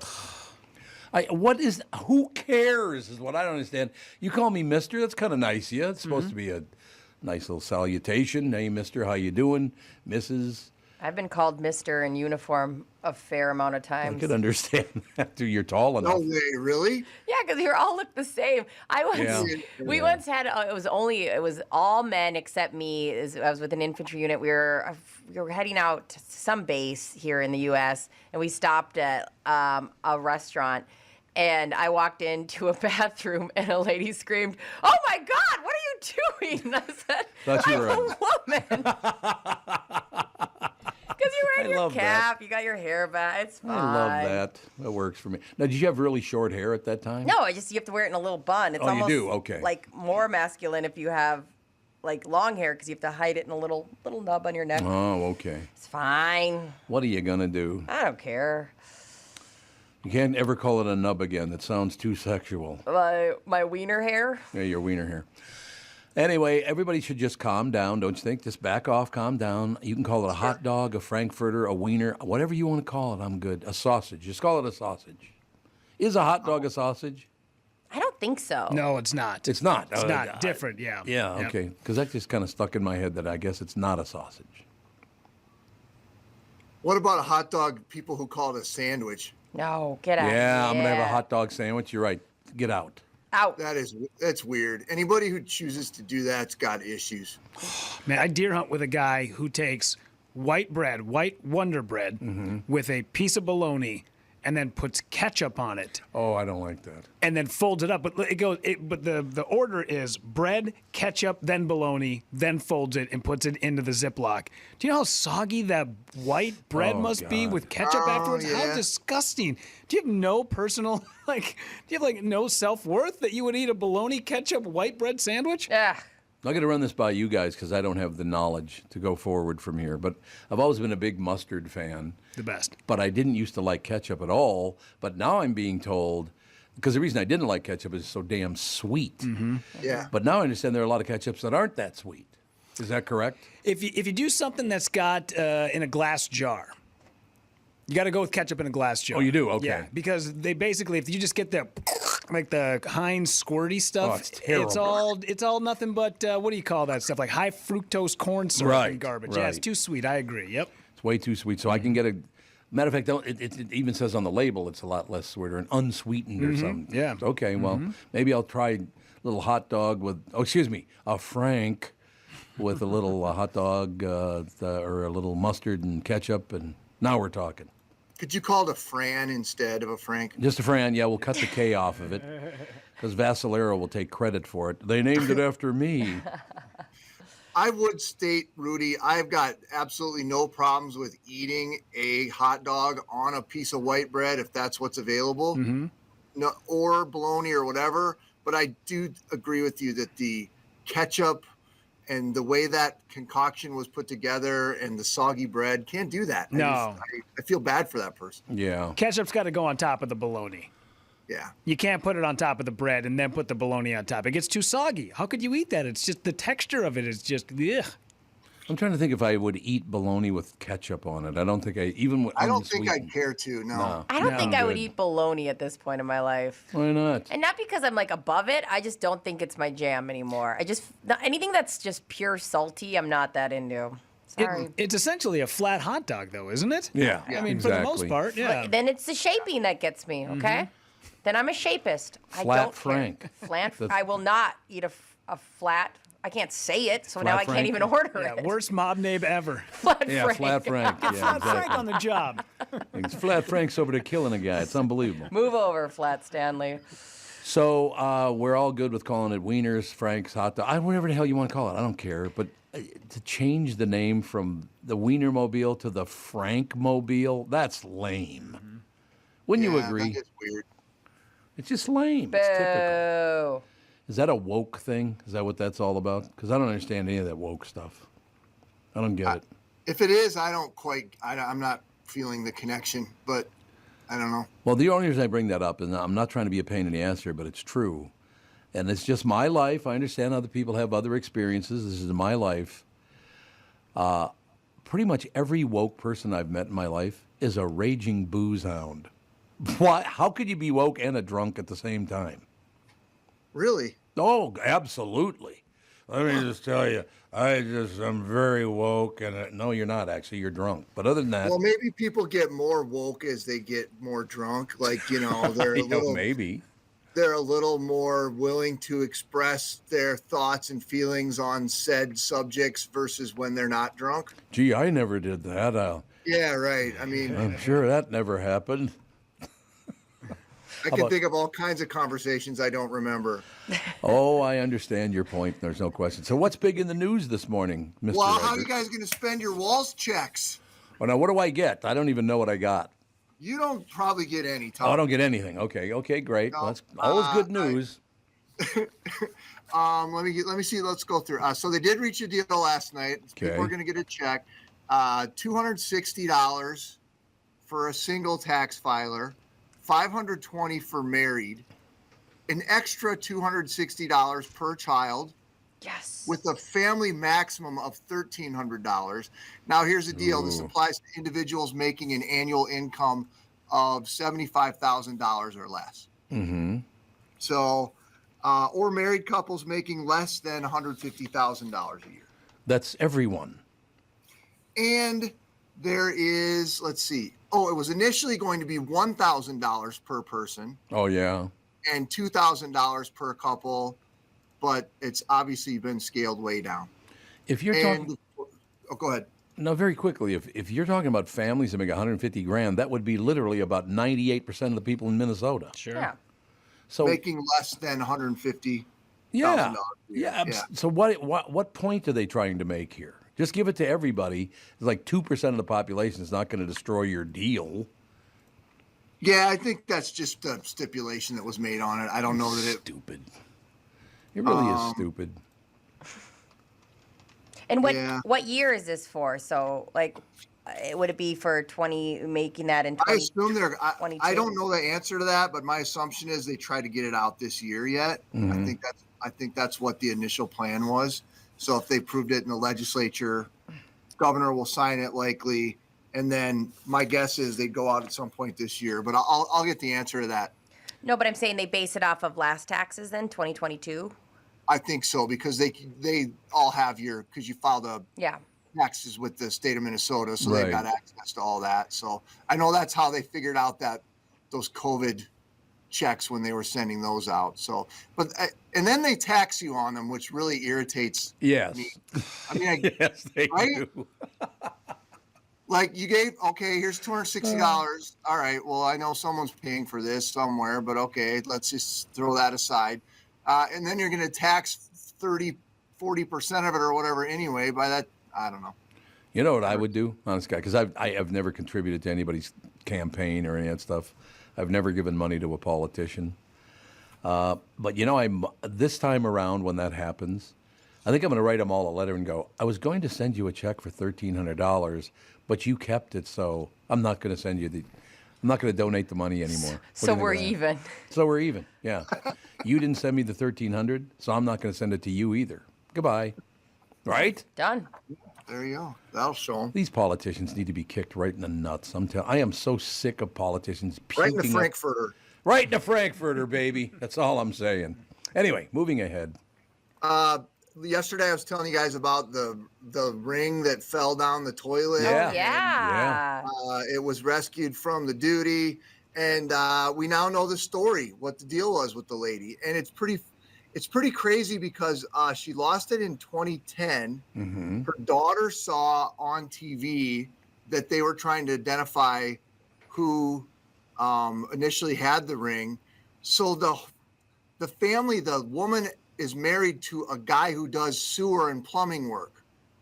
So when she first dropped it down the toilet accidentally 13 years ago, they took the toilet off, took it outside, looked for it. They shoved one of those cameras down and did a whole peering down the entire sewer line. 200 feet. Yeah, they didn't see the thing anywhere. And then it turns up that somebody finds it in the old wastewater treatment plant. So I guess the ring was too big in the first place, and that's why it fell off. That's why it fell off her finger. That's what she said. I have a question for you. How did it get so mangled as it is?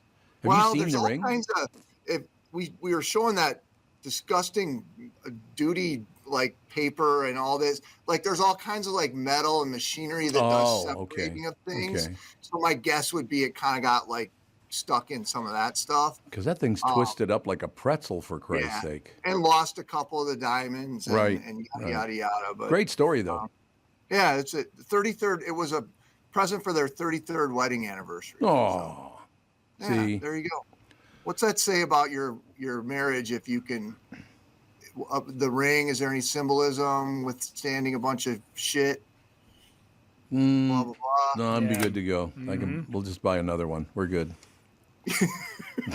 Right. I don't know where they bought it either, Rudy, because you were bringing that up yesterday. It would be like a great endorsement for wedding day or whatever it might be. Yeah. No, you're right, Chris, because if they do renew their wedding vows, you could just have if our ring can withstand the sewers of Elk River, then our love can outlast anything. See? Yes. What do you think of that? Mm-hmm. You said it much more eloquently than I did. So, sorry. Look at you. That looked really sincere on your face, by the way. That look on your face was very sincere when you just said that. It really was nice. Okay, let me tie this in quickly to the whole wedding ring story. When you proposed to your wife, did you get down on one knee? Which time? Oh, well, ladies and gentlemen. Whoa, were you married before? Oh, we're finding out stuff about Chris. Chickens. So do you suck at being a husband? Is that what the problem is? Oh, clearly, yes. Okay, wait. Tell us more. It was right out of college. I married the gal who I was dating in college. It lasted 6 months. Like, I don't even. The marriage? It's almost like, it's almost like it didn't even happen. That's actually impressive because at least you failed fast. Some people take a long time. You know what I mean? Like, there's something to be said about you go, all right, reverse. Mm-mm.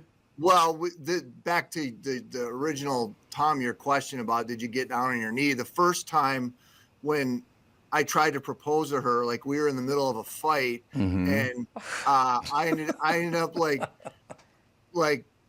I don't know, rings in my pocket, blah blah blah blah blah. Like it was like kind of no, not a good start. I know. Yeah, what are you gonna do? Yeah, we were young. We were so dumb. I don't. Yeah, I know, Rudy. It was bad. But we figured it out pretty quickly after 6 months. Yeah, apparently you figured it out really quickly. It's a good thing you got divorced before you made a lot of money, though, so that's good. Yeah, well, we had nothing. That's what I'm saying. I'm still waiting to make a lot of money, but we had absolutely nothing. I'm still waiting on that other part. Yeah, we had like a horse trailer full of a couple of old couches, and that was about it. So that was pretty easy to divvy up. Okay, so the second proposal? Yes, I did get down on my knee. Her family was there. Which one? It was a wonderful moment. Which knee? Well, I both. was intact then, so I could have gone down on either one. Yeah. Do you remember which one you did go down on? I don't remember. Do you? You seem like a right knee guy. Yeah, I never got down on one knee. I thought that was stupid. You didn't? Really? No. I'm surprised by that. I mean, Catherine did, and I said, "Oh God, this is so embarrassing." Not now, honey. Brittany, did your husband get down on a knee? Yeah, of course he did. Did he really? Yeah, and as soon as he did, I was like, had this like knee, because he like got down, I didn't know what he was doing, and I like went to like go help him up, because I was like, what are you doing? See? So I was like, Well. then we were this awkward in between moment, of course, and then he pulled out. We were up at the North Shore, and we were at this path on this bridge, and it was like had like big slats in between the wood, and he pulls out the ring stuck to a Post-it note because he didn't want his pocket to show the case. And I instantly get angry at him because he like had an emerald ring and he like made it and it was beautiful. But I was like, you idiot! Like, what are you doing? Why are you like, having this precariously in this whatever? So of course, not only did I think he was harmed trying to help him, at one point like I yelled at him, and then we still got married. So that's great. Wow. I was engaged for just a short amount of time, and I asked my daughter's mom to marry me through a game of hangman. See, there you go. That's cute. But I'm a comedian, so you had to make it. So I had to make it funny. You don't have to make everything funny, Rudy. Well, because when she figured out it was going to say, will you marry me? She was like, oh my God, yes, I will marry you. I was like, what are you talking about? That says, will you hurry up?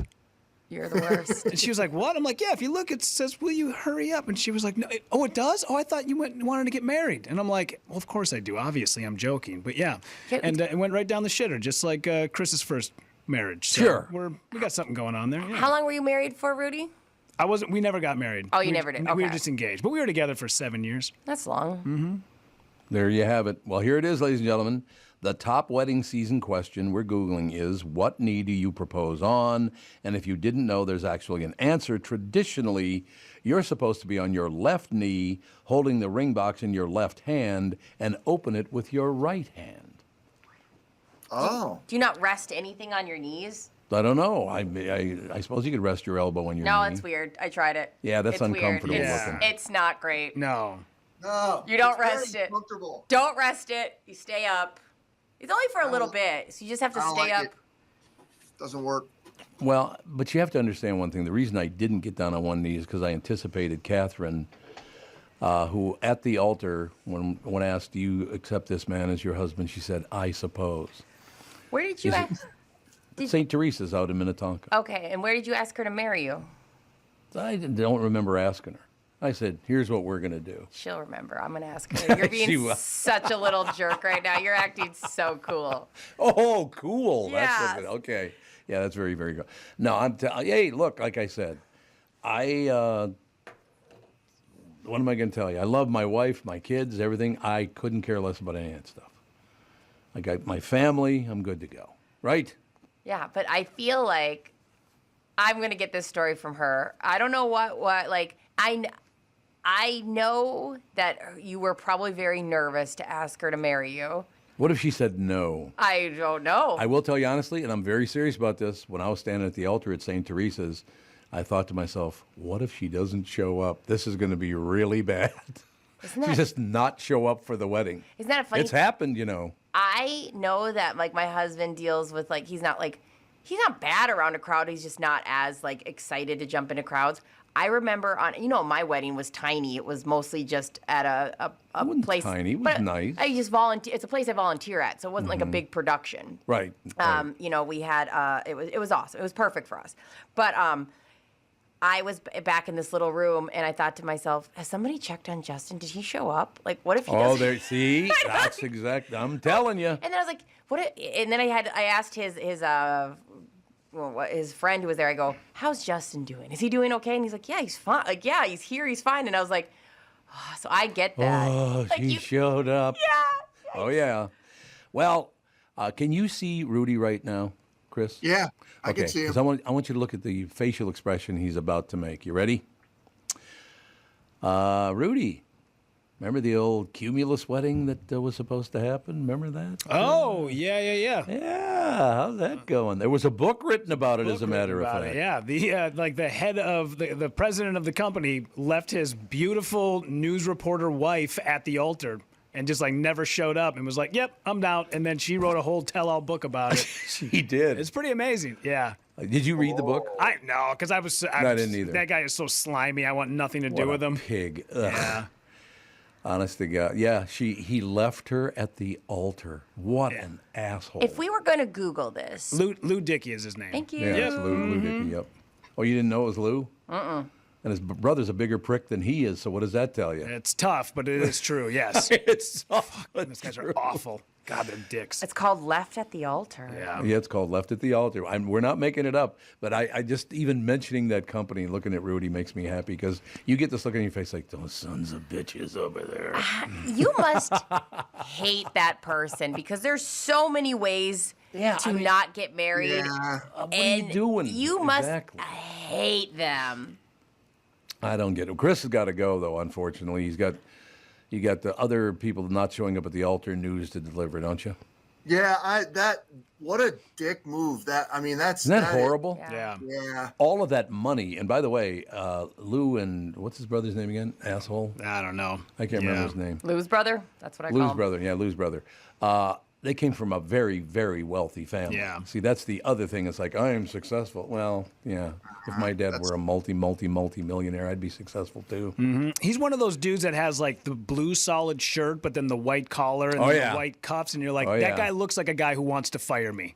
Yeah, like he does. Yeah, the second you see that guy, you're It's like, true. that guy is definitely going to fire me. You know the first thing he said to me when they bought the company? I will never forget this. I'm standing over at the queue, and he comes in and goes, "Hi, Tom, how are you?" I said, "I'm fine, thank you. How are you?" And he goes, "You don't remember me, do you?" I said, "No, I do not remember you." "Oh, because you, Jeff Passolt, and another guy and I played golf a few years ago." And I said, "You do understand that back in those days, I played golf with about 200 people a year that I didn't know. Mm-hmm. So I'm supposed to remember you." It didn't go very smoothly after that. I'll be very honest with you about that. He was deeply offended that I wouldn't remember the great Lou Dickey. Oh, what an asshole. Yep. Unbelievable. Right? What's he going to do? Come after me? Good luck to you. You better bring your brother and a couple of friends. That's all I'm saying. He's not even put together enough to show up at his own wedding. I'm not scared of him. Yeah, exactly. Here's what's crazy about that is that in our line of work, if we say things like that, people have like a legal grounds to come back at us and be like, hey, that was slander. Everything that we are saying about this guy has either been documented or already been put out there as factual. It's in a book. It's crazy. Yeah. So everything that we say, we're not just like talking out of school. Everything we say is legit, that these guys are huge assholes, and they've got a track record of destroying radio stations. They do. It's very hard to argue that. But we also are bringing our stress levels down, so we cannot get into a big lawsuit at this time in our lives. How are you getting in a lawsuit? Well, you're reporting stuff that actually happened. I'm You're just talking saying. about her book. It's not us saying I'm it, it's just her teasing. that's saying it. I don't really mean that, actually. Why don't you calm down? Also, over there, sister? I feel like your stress level could take on a lawsuit. You've got good lawyers. We'll figure it out. I should, yes. I get absolutely going blind in one eye like that. It was a real thrill. I will tell you. We're not going to get stressed. Seeking justice for the blind. Tom's right eye. There you have it, ladies and gentlemen. Well, let's talk about that tomorrow. I went blind in my right eye last night, and then it came back. Yeah, this is what we're dealing with. Yep. Stress. Ocular, what's it I called? want to hear more on that, but I got to go. I know you do. We'll talk about it tomorrow. Arr, I'll have a patch over my eye. It'll be phenomenal. You have the patch, I got the leg. We'll be like a couple of pirates. We'll be pirates together. All right, Pally, we'll talk to you tomorrow. Bye. Thank you. Thank you very much. So, yeah, that's the whole situation. We just move on, and life is grand, and what are you going to do? Yeah, what are you going to do? Attack Lou Dickey? Sure, we're going to do that. We're not too. attacking Lou Dickey. We're talking about what she said, not what we said. I actually have this pinned, and I'm excited to read this article that they wrote about her book and her review of the book. Tell me about it once you read the review. Be pretty interesting. Look, I know a lot of. See, the great thing about that is that I can throw this out there: 30 share to a 3 share. Goodbye. Suck it. Suck it. No question. We got to take a break here because we have a very special guest, Larry Reeb, coming up next, right after this. Holy buck. This is the Tom Barnard Morning Show. This is Bob Sansevier, and I want to tell you about Dave Bialke from Bialke Law. Dave represented my wife, Mary, when she had a significant workplace injury. She was very happy with the job Dave did. If you have a work-related injury and have Dave represent you, I'm betting you'll be happy too.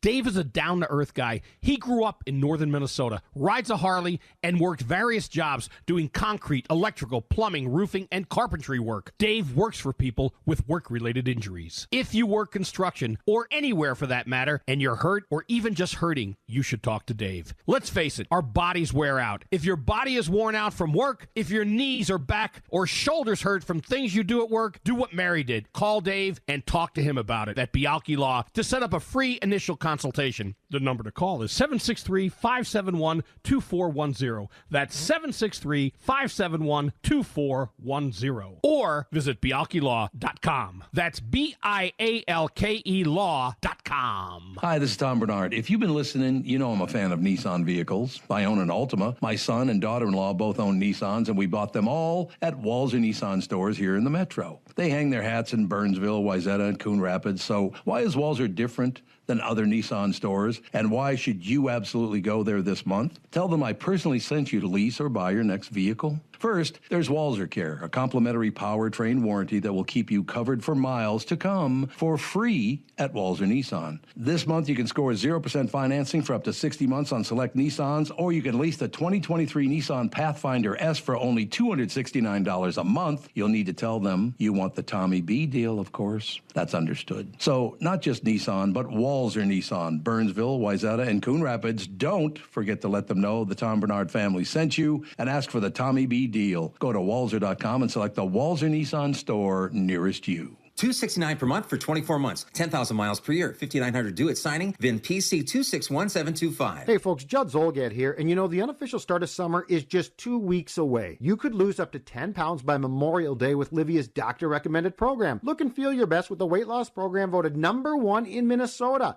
Receive personalized and guided support from Livia's team of experts. Join today and receive 3 months free. What are you waiting for? Get summer ready with Livia. Call today, 855-GO-LIVIA, or visit livia.com. You know, I lost 40 pounds more than a year ago now with the help of my friends from Livia, and here's the most important thing. Their nutritionists and dietitians also help you keep the weight off. We've all lost weight before. The question is, can you keep the weight off? And with Livia, their program, the answer is most definitely. Start your success today and get summer ready. Call 855-GO-LIVIA or visit livia.com. That's LIVEA.com.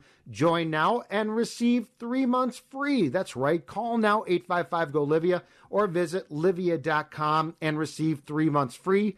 Come to Livia to experience life-changing weight loss.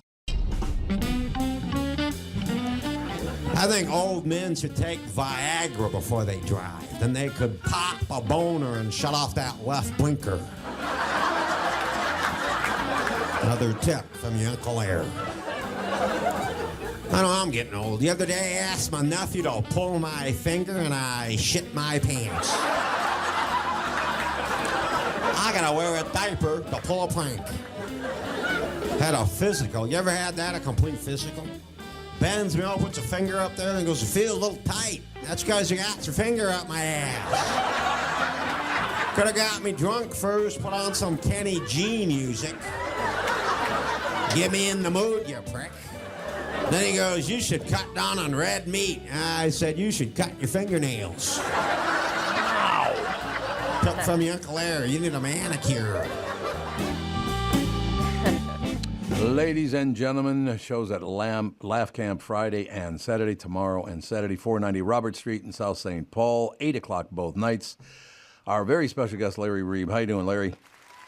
Good. You can say that stuff on the radio?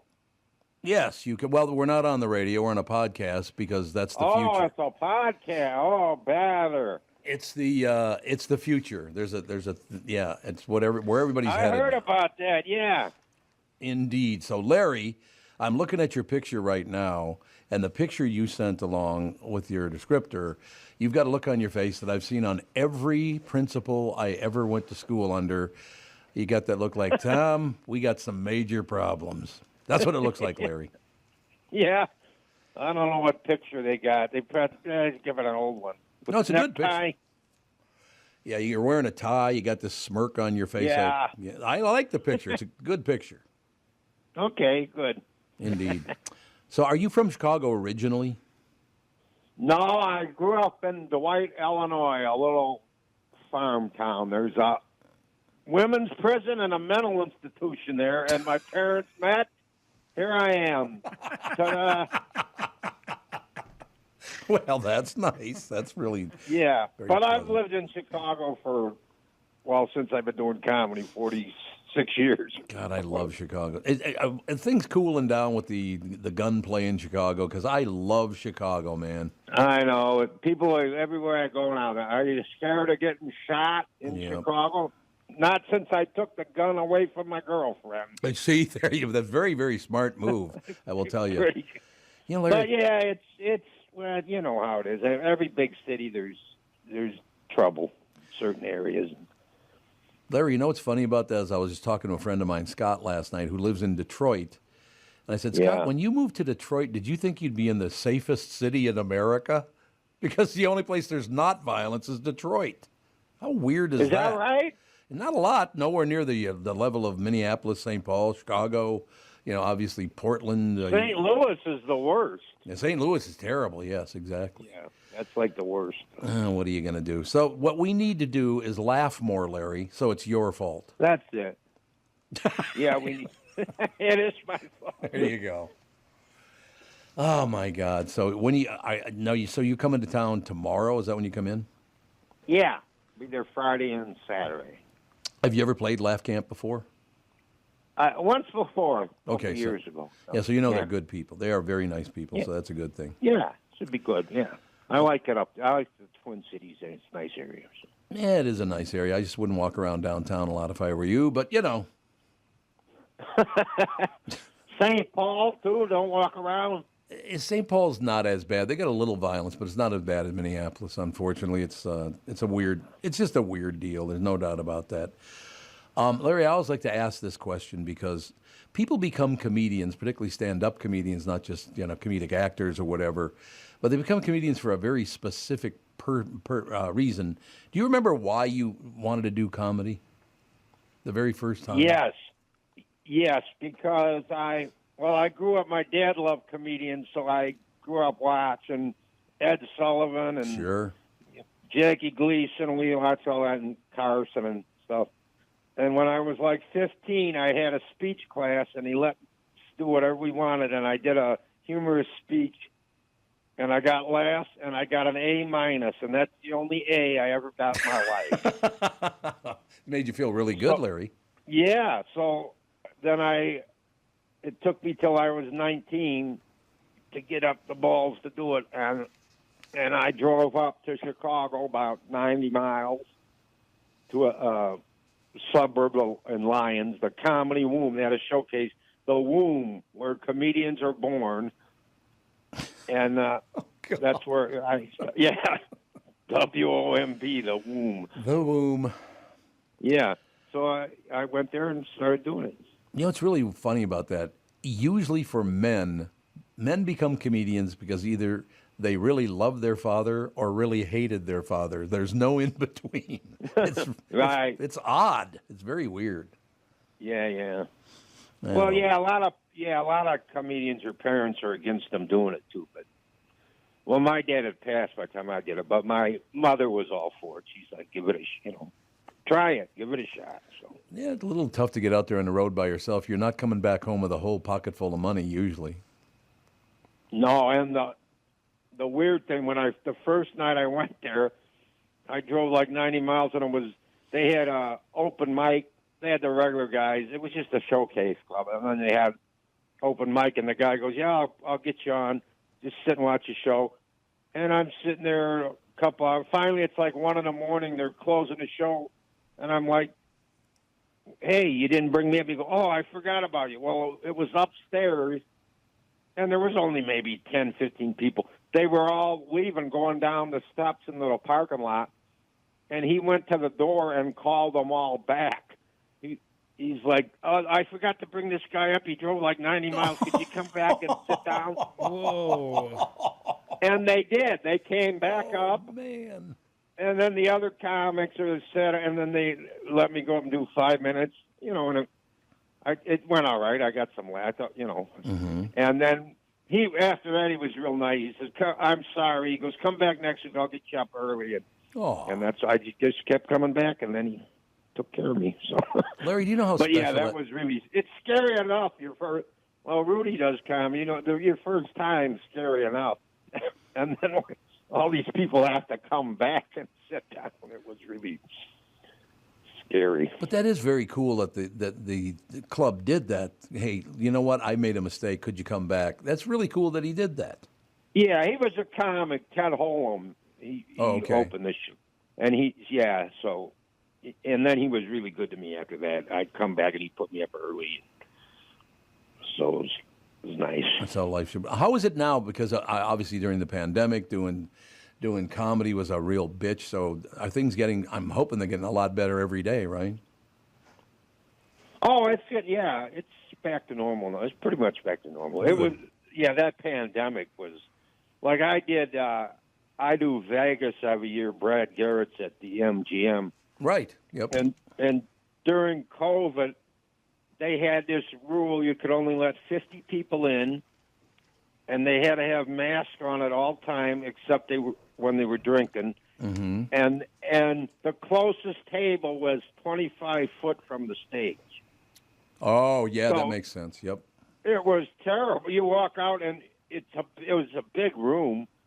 And it's dark. You couldn't see anybody. They're all in the back, all spread out with their mask on. I mean, that was just ridiculous. I could understand that. Now, Larry, what we got to do is get back to that Thursday, Friday, Saturday schedule because we love having comedians come in the studio live. So if you ever get a chance, Larry, we'd love to have you in studio live. It'd be great. Yeah, it's always, I'd love to do that. It's always better. All right, Larry, thank you for your time. This morning, Laugh Camp tomorrow night and Saturday night, 490 Robert Street in South St. Paul, 8 o'clock both nights. Larry, I look forward to meeting you for the first time. Thanks for your time this morning, sir. Thank you very much. Larry Reeb, ladies and gentlemen, R-E-E-B. And again, Laugh Camp tomorrow night and Saturday. What a nice guy. You known him a long time? Yeah, he's been kind of a Midwest staple forever. And then as I was looking at his tour dates this morning, I didn't realize that August 18th, I'll be opening for Larry in Duluth at Fitkers. Oh, there you go. Yeah. I love Fitkers. Isn't it great? Love And that he place. is such a nice guy and just so funny, man. He's one of those set-up punchline guys, just one after another. And, yeah, he's so good. Love that guy. The thing about that is now, people don't realize this about doing podcasting or radio or whatever. When you ever have a really, really nice person on, you have to give some kind of a balance. And it's usually 2-to-1, so we had to have two pricks come on. It'd be Gelfand and Judd. So now we're even. What do you think? I thought you were just referring to me when you said 2 pricks. You doubled down, have you? He's doubled down on being a prick. So that's good morning to you too, Bernard. Hey, Bernard. What are you doing? Okay, so I'm going to mention this very quickly because we got an entire hour to be together. But if you, we talked about this morning, last night or yesterday afternoon. I was sitting there watching the Twins game, and I'm texting back and forth with you, Judd. Right? Yes. I'm watching the Twins game. They're playing Los Angeles. And I'm sitting there, and all of a sudden, this little floaty, bubbly thing moved from the left side of my right eye, across my eye, stopped over the iris, and then moved off my eye.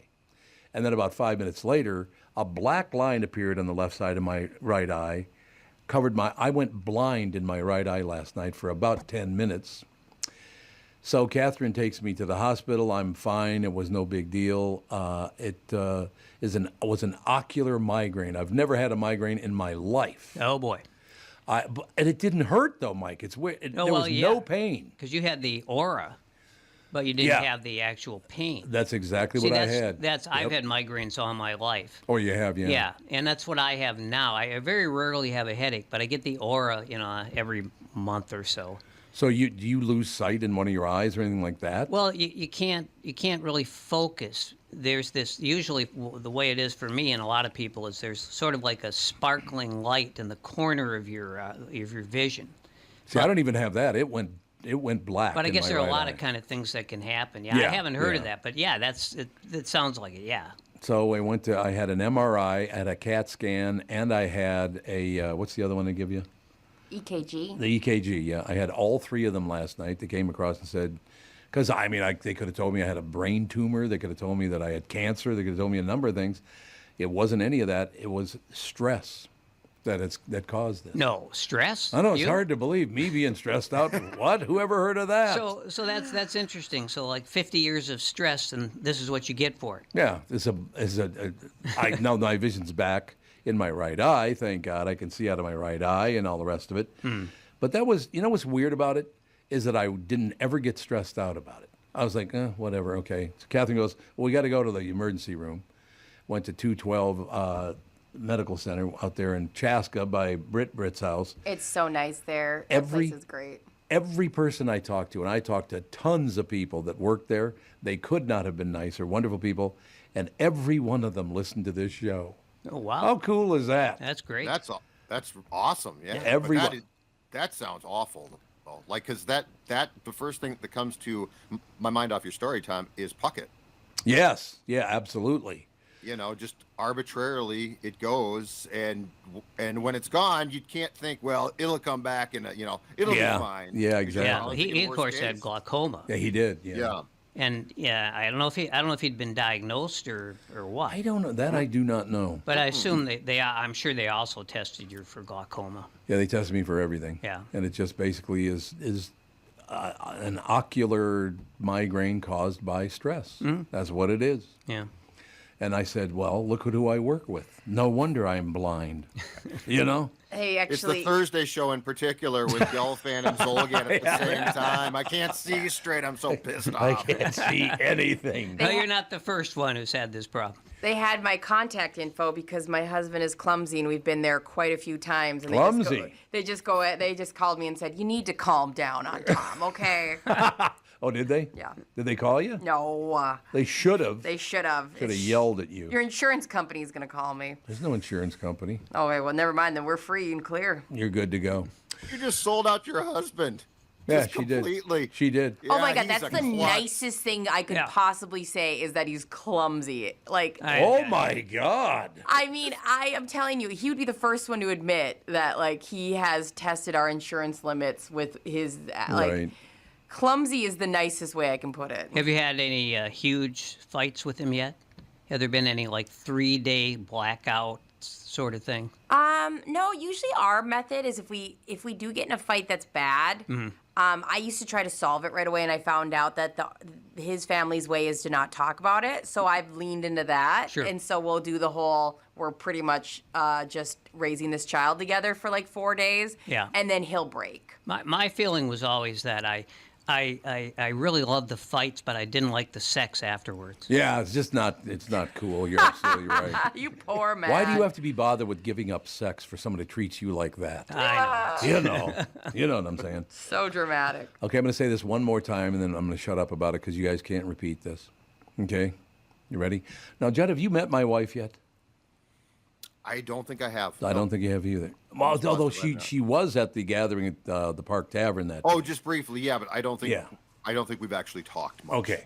Beyond But Mike has known Catherine forever. So as I'm being wheeled back into the waiting room to hear if I'm dying or what's going on, right? And they wheel me in there. And the doctor says, okay, just wait right here. I got to tell you, as of right now, things are looking really good, so don't get too stressed about this, and I'll be back in a couple minutes. I have to go tell your daughter about what's going on. It was my wife. Oh. So, I don't know if is that good or bad. That's the problem. Apparently, she looks 30 years younger than me or something. Yeah. I said, that's not my daughter, it's my wife. We're 7 years apart, which is not that big a stretch. Yeah, no, it's nothing. Right? Yeah. And she's been in podcasting and radio, so she should be stressed as hell too. Right? So her night was made. Oh God, yes. So Although like I haven't told her that. Being examined, you're being like, I might be dying, I don't know, and your wife's like, this is one of the great nights of my life. I was just because he might be dying. Yeah, that's really nice. He might be dying, and they all think that I'm his daughter. That was so cool though, because I literally, Judd and I were bitching back and forth through text messages about the Twins and how you knew they were going to cave in. You just knew that home run was coming. They're not good enough at this point to beat somebody like L.A. 2 out of 3. But the loss, now, Judd, you can fill us in on this. The loss itself was not the worst part of the day. And what was? The 3 injuries. Oh, that's right. I thought there were only 2. There are 3? Yeah, I read 3. What did you see, Judd? Weren't there? Yeah, Gallo fouled a pitch off his leg I think in the 9th and was taken out. We don't know what's wrong there. Polanco left with a hamstring issue. Yeah. And then Gordon.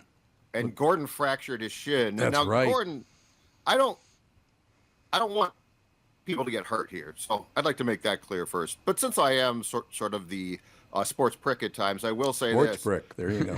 Michael A. Taylor playing center field is a better idea than Nick Gordon, and I know that they don't think that Taylor is that great at the plate, but Nick Gordon and our guy Bramer has an issue with this. If Nick Gordon makes a play that looks great, he's like, that's an outstanding play. Michael A. Taylor makes the same play, and he doesn't get lauded for it because he makes it look routine. Well, yes, he does. With Grandpa Bremer, if a Twins Grandpa Bremer, that's nice. If a Twins player backhands the ball, he starts yelling about what a great play it was. Yeah. It doesn't take much. His meter is kind of maladjusted. That's well put. I've never thought of it that way, but yes, maladjusted is right. But so I don't want him to be hurt. It's too bad he's hurt, and I take it he's going to be out for an extended period of time when you hear fractured shin. But I will say, if it results in Michael A. Taylor now going back to center field on a nearly daily basis, just defensively, I have zero gripe with that. Right. Here's the stat from yesterday, you guys, that is incredible. This team now, so no outs, bases loaded in the 6th. I know. They are now with nobody out and the bases loaded this season. 0 for 9 with a walk. Oh my God. Overall, get this. This is incredible. It's almost impossible, I think.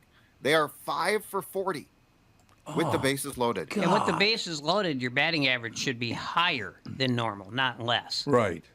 Yes. Because the pitcher has to throw strikes. Yep, you're right. You know, you've got everything going for you. And if you hit a fly ball, at least you get an RBI.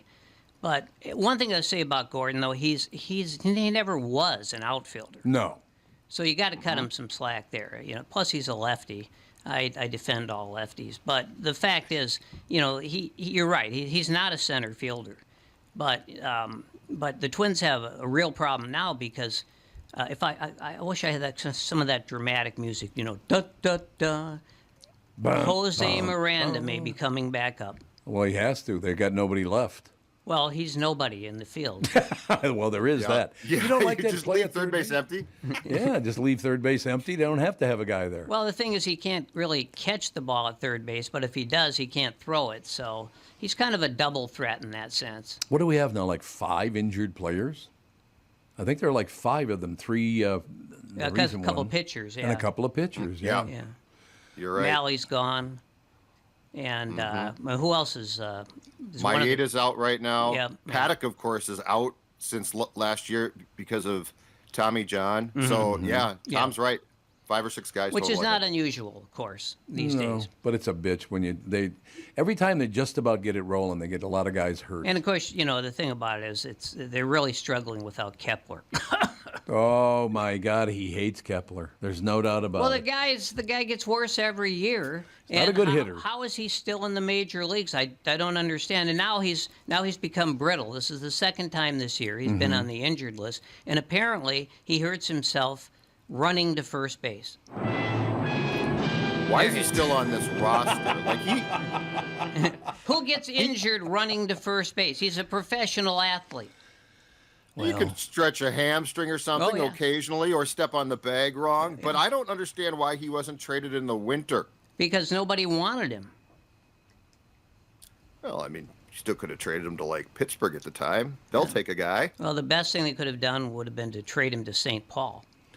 Do you think they will when he comes back? Not now. No, too But expensive. I thought sure they would, because Larnick is so much better. Yeah, he is. He is a very good player, actually. So, yeah, I mean, they almost pulled 2 out of 3 out. They lost the first game in extra innings. They lost yesterday's game because of that bullpen. They got to do something about some of those guys in that bullpen. Well, Pagan struck finally, right? Like yes. He had been what I would call very serviceable until yesterday. Yep. You bring him in, and he was again quoted in today's paper, and this is the damnedest thing. Every time he pitches and gets hit, he talks about he either got screwed or his stuff was great. His stuff was still fine, but he just got hit. It's like, no, man, you are often, especially in 2022, brutal, absolutely awful. Yes. Well, every time the Twins lose, all they do is complain about the umpire. Well, the umpiring is not great right now. Well, no, but it does work both ways. I agree the umpiring is not very good, and obviously they need the robo-ump desperately. They do, you're right. But that's not just the Twins. But whenever they lose, they just got screwed. They did it like, Baldelli. Baldelli has become the managerial version of Towns. Yeah. Yeah, I understand.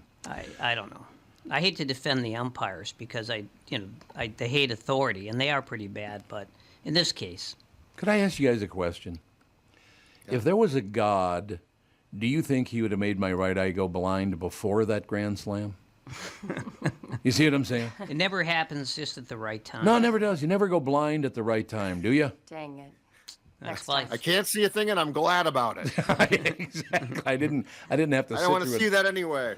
Didn't have to sit through yet another Twins loss. And the nice thing is, if this winds up being a trend or something, you can always make yourself go blind. Just my menu for going blind if you have a migraine: 2.5 glasses of red wine. Oh, Catherine would love that if I did that. Yeah, but I guess you can't do that. How about if I do 2.5 glasses of red wine, go out at my front door and go, the hell are you looking at? Nope. Yeah. Nope. What do you think? Nope. No, not happening. Yeah, I forgot about that. Yeah, we're going to go ahead and cancel I forgot that. Look at Brett. She's like, nope. Really bad idea. Terrible idea, Mike. Yeah, you just wait till Catherine gets here. Yeah, oh, that's boy. not going to go over well. Ooh. Turtle dove. You mean I'd my like daughter. to have that one back. Yeah.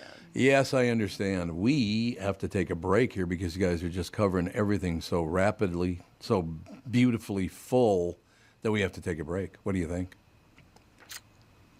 Love it. Isn't that you? That would be you kicked this off, don't you? I'm at the end.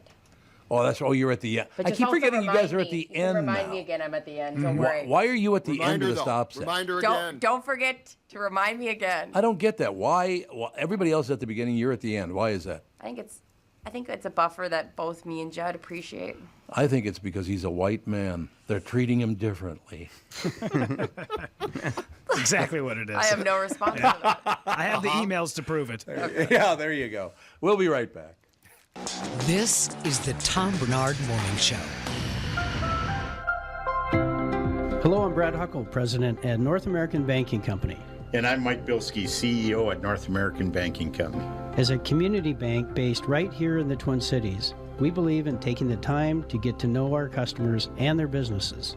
And part of that is hiring and cultivating a team of experienced lenders. When your business banks with us, you're not training in a new, inexperienced banker. In fact, our bankers have worked with many of the same customers for years, earning their trust. We get to know you and your business, and you get to know and rely upon us. When your business is looking to capitalize on an opportunity or solve a problem, we'll be here to help you. Tom here. I know Brad and Mike, and I trust that with my banking, they've personally delivered on everything they've just said. So why not bank with my banker, North American Banking Company, a better banking experience, member FDIC, an equal housing lender.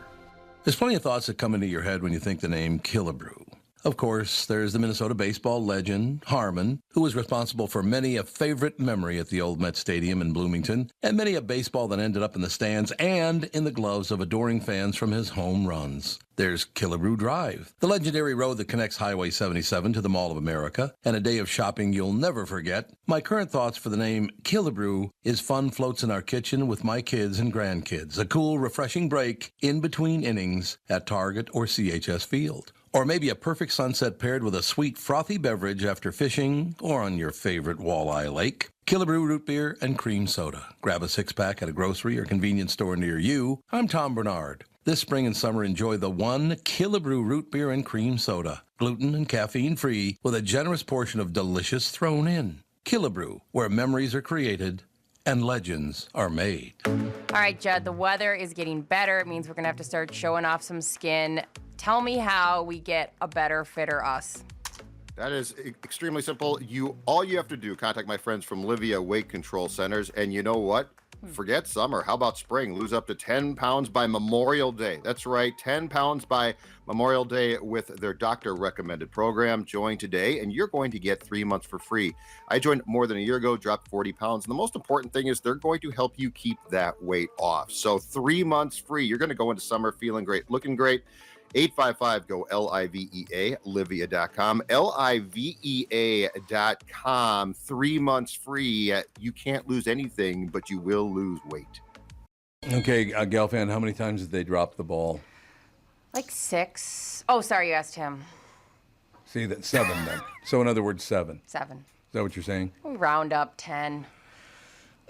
You're going to round up 10, are you?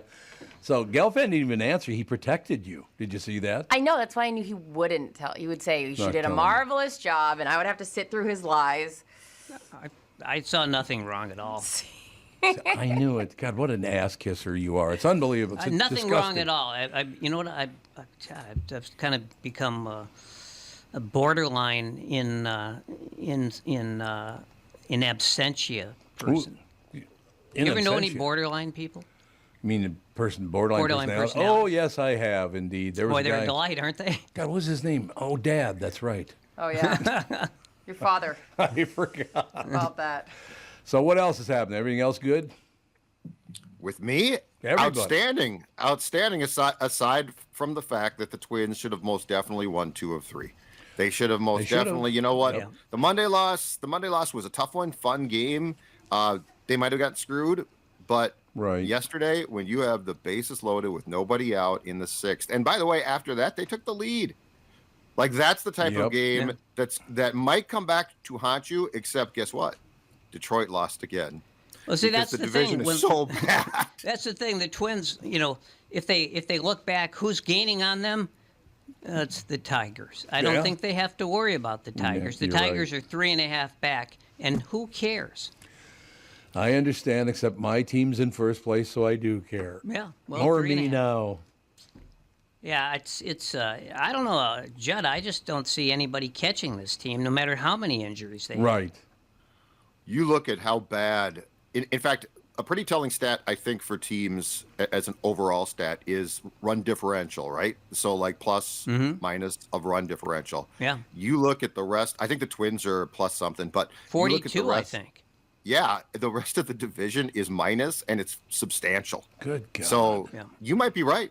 You might be right. This time around, a Cleveland might not be good enough just to catch you. So I think that you're probably right. All of that being said, my sad main thing is this team good enough? Do they have what it takes to end that 18-game playoff losing streak? Yeah, there is that. Always hanging over us, that dark cloud that I so love. You love that dark cloud. Yeah. You always have. It confirms my Weltanschauung. Thank you very much. What about 99.9% of people have no idea what you just said? Weltanschauung. It's it's one of those compound German words that is actually just one word. Right. They're brilliant there. It just basically means the lens through which you view life. What do you think of that action? Take that home with you. That's a great one. Yeah, it was a word I could use that one. Yeah, for sure. I think both Freud and Hitler liked that word. Okay, maybe I won't use it as much. Both. Well, Freud did, though, so you can use the Freud. That's Freud's right. okay. I want to even that's that true. out. Yeah, I understand that completely. Yeah, the Germans are an interesting bunch, aren't they? They've done wonderful things with the language. Okay. We'll just keep it right there. Thank you. All right, so what else is happening? You know, this is a big week for entertainment. Mm-hmm. Why are people talking so loud? Would you mind closing that door behind you? Yeah, sure. I always tell people to close the door, and I think I'm the one who didn't close it, so it's my fault. But, yeah, a lot of people talking in the background. We got to close all the doors when we talk. Here comes Brittany. She's coming back now. Yeah, so. she's a disaster. Let's be honest. It's The door's closed now. Absolute disaster. What am I taking credit for now? For talking so loud we could hear you on the air. I was checking. There was a bunch of people in the hallway. I was checking to Give a see. rat's ass. I wasn't talking. This is your... Oh, here we go. Blame it on someone else. Yeah, blame it on everybody else. No, it's everyone but me. Is that what you're saying? I'm gonna need a nicer chair if you guys are gonna constantly be railing at me. A nicer chair. I'm gonna need better back support as I get attacked on a daily basis. I think you got to close the door next time. I left to go check in the hallway because there was. I'm just saying. Close the door. Judd, you're not even in the room, and you've got critiques. And he heard it more than we did. So what does that tell you? I'm starting to feel why there might be sports people out there who aren't big fans of you, Mr. Critique. Oh my God! You know less Personal about this attack. situation. Oh my God! You know, this thing started out as just sort of a gentle banter. And Yeah. now look. Now I'm coming for his life. That's the story of my life. I'm a bumblebee. Since when is Gelfand a peacemaking type? I know, right? This isn't the Mike Gelfand I used to hear on this show. Think about that. Mike the Peacemaker. This is how bad things have become. Some bleak things have gotten. I'm attacking It's true. Judd. All right. And now I've become Henry Kissinger. Yeah, all right. Thanks for. Who the hell was it to just mention? Things can't be too bad, at least at this juncture in our lives. Henry Kissinger is not a sex symbol. We got a message about We that. did. Yeah, That's yeah. Alive, though. Is he really? Yes. He also I didn't talked know. that Woody Allen was this big sex symbol. Oh, back in that's the day. right. I Yeah. forgot about that. Which I never understood that one either, but How about Rudy, 78 years old? Not our Rudy. Oh, Rudy Perpich? Sorry. Rudy Giuliani? Oh, that's right. 78, and he's like mainlining Viagra combined with alcohol. That's what I heard, yeah. How do you do that? I mean, that's got to be bad for your health, doesn't it? Do you think he really told somebody that it would cost them $2 million to get them off? Did he actually do that? I don't think he actually did it. I think he was just bragging So it never that happened he could get someone a pardon for $2 million. for $2 million, but he was only going to keep half of it. So. Oh, he's only going to keep one of the million? Yeah. Okay. But no, I mean the guy, according to the lawsuit, and it's not hard to believe. We know that he's always intoxicated. That's something everybody's known. That he's a booze hound? Yeah, but the idea that he's taking like multiple hits of Viagra actually almost hour after hour. That's not good for you. No. Oh, well, why does he do that? Yeah, that's really not good for you. No. Well, what happens is he's combined the two. So his recipe is it's 1 part vermouth, it's 1 part gin, and it's 2 parts Viagra. Really? Well, I'm just sort But that can't be good. He's got a great name for it. He calls it the erectini. Oh, get it? My erectini. Oh, how clever you are. Thank you. Very, very I was up clever. all night writing that. You probably were, actually, come to think of it. That's probably true. Since we're on the subject of I guess, can you even call him a political figure at this point? He doesn't have a job anymore, does he? No, he's been disbarred by New York and I think in the district. Has he really? I think so. God, I wouldn't doubt it. Wouldn't surprise me in the least. After Santos' expulsion is punted. So they didn't expel him? I thought they did expel him. No, because it was a strictly party lines vote. Oh, it was? So it's just that there are more Republicans than Democrats in that setup? Mm. After vote to refer his case to House Ethics Committee, chaos on... they had chaos, though, from it, Mike. What do you think of that action? They're going in the right direction. House Democrats pushed to expel from Congress GOP freshman Representative George Santos, recently indicted on a list of criminal charges. Wasn't expected to earn the two-thirds majority needed to do so. They don't have two-thirds of the House in New York. There's no way that's true. Congress, no way. In New York? Well, this was in D.C., right? This was the House. Oh, it's the entire. Oh, it wasn't just the state house; it was the federal house. Yeah. Oh, Jesus, I didn't know that. They took this all the way to federal. Well, that's where it started. This is just with it. Oh, you mean the discovery that he was within the House Congressional House of Representatives. They're the ones who went after and found out he was moving that money around. Well, I think that's coming from various directions. Yeah, sounds like it. The 221 to 204 vote Wednesday, which followed party lines, instead decided to refer a resolution on Santos on the House Ethics Committee. All Republicans voted for the motion. The 5 Democrats on the Ethics Committee voted present. So why did they do that, Mike? Why would they vote present? Well, because they didn't want to have recorded that they were protecting this guy. So they wanted to protect him, so they vote present. Yeah. Why would they want to protect him? Because voting present is the same thing as voting no in this case. Yeah, but it didn't work. Well, what they were doing was they were voting not to remove him. Well, that's what I'm saying. So I think the question was whether they would remove him from Congress.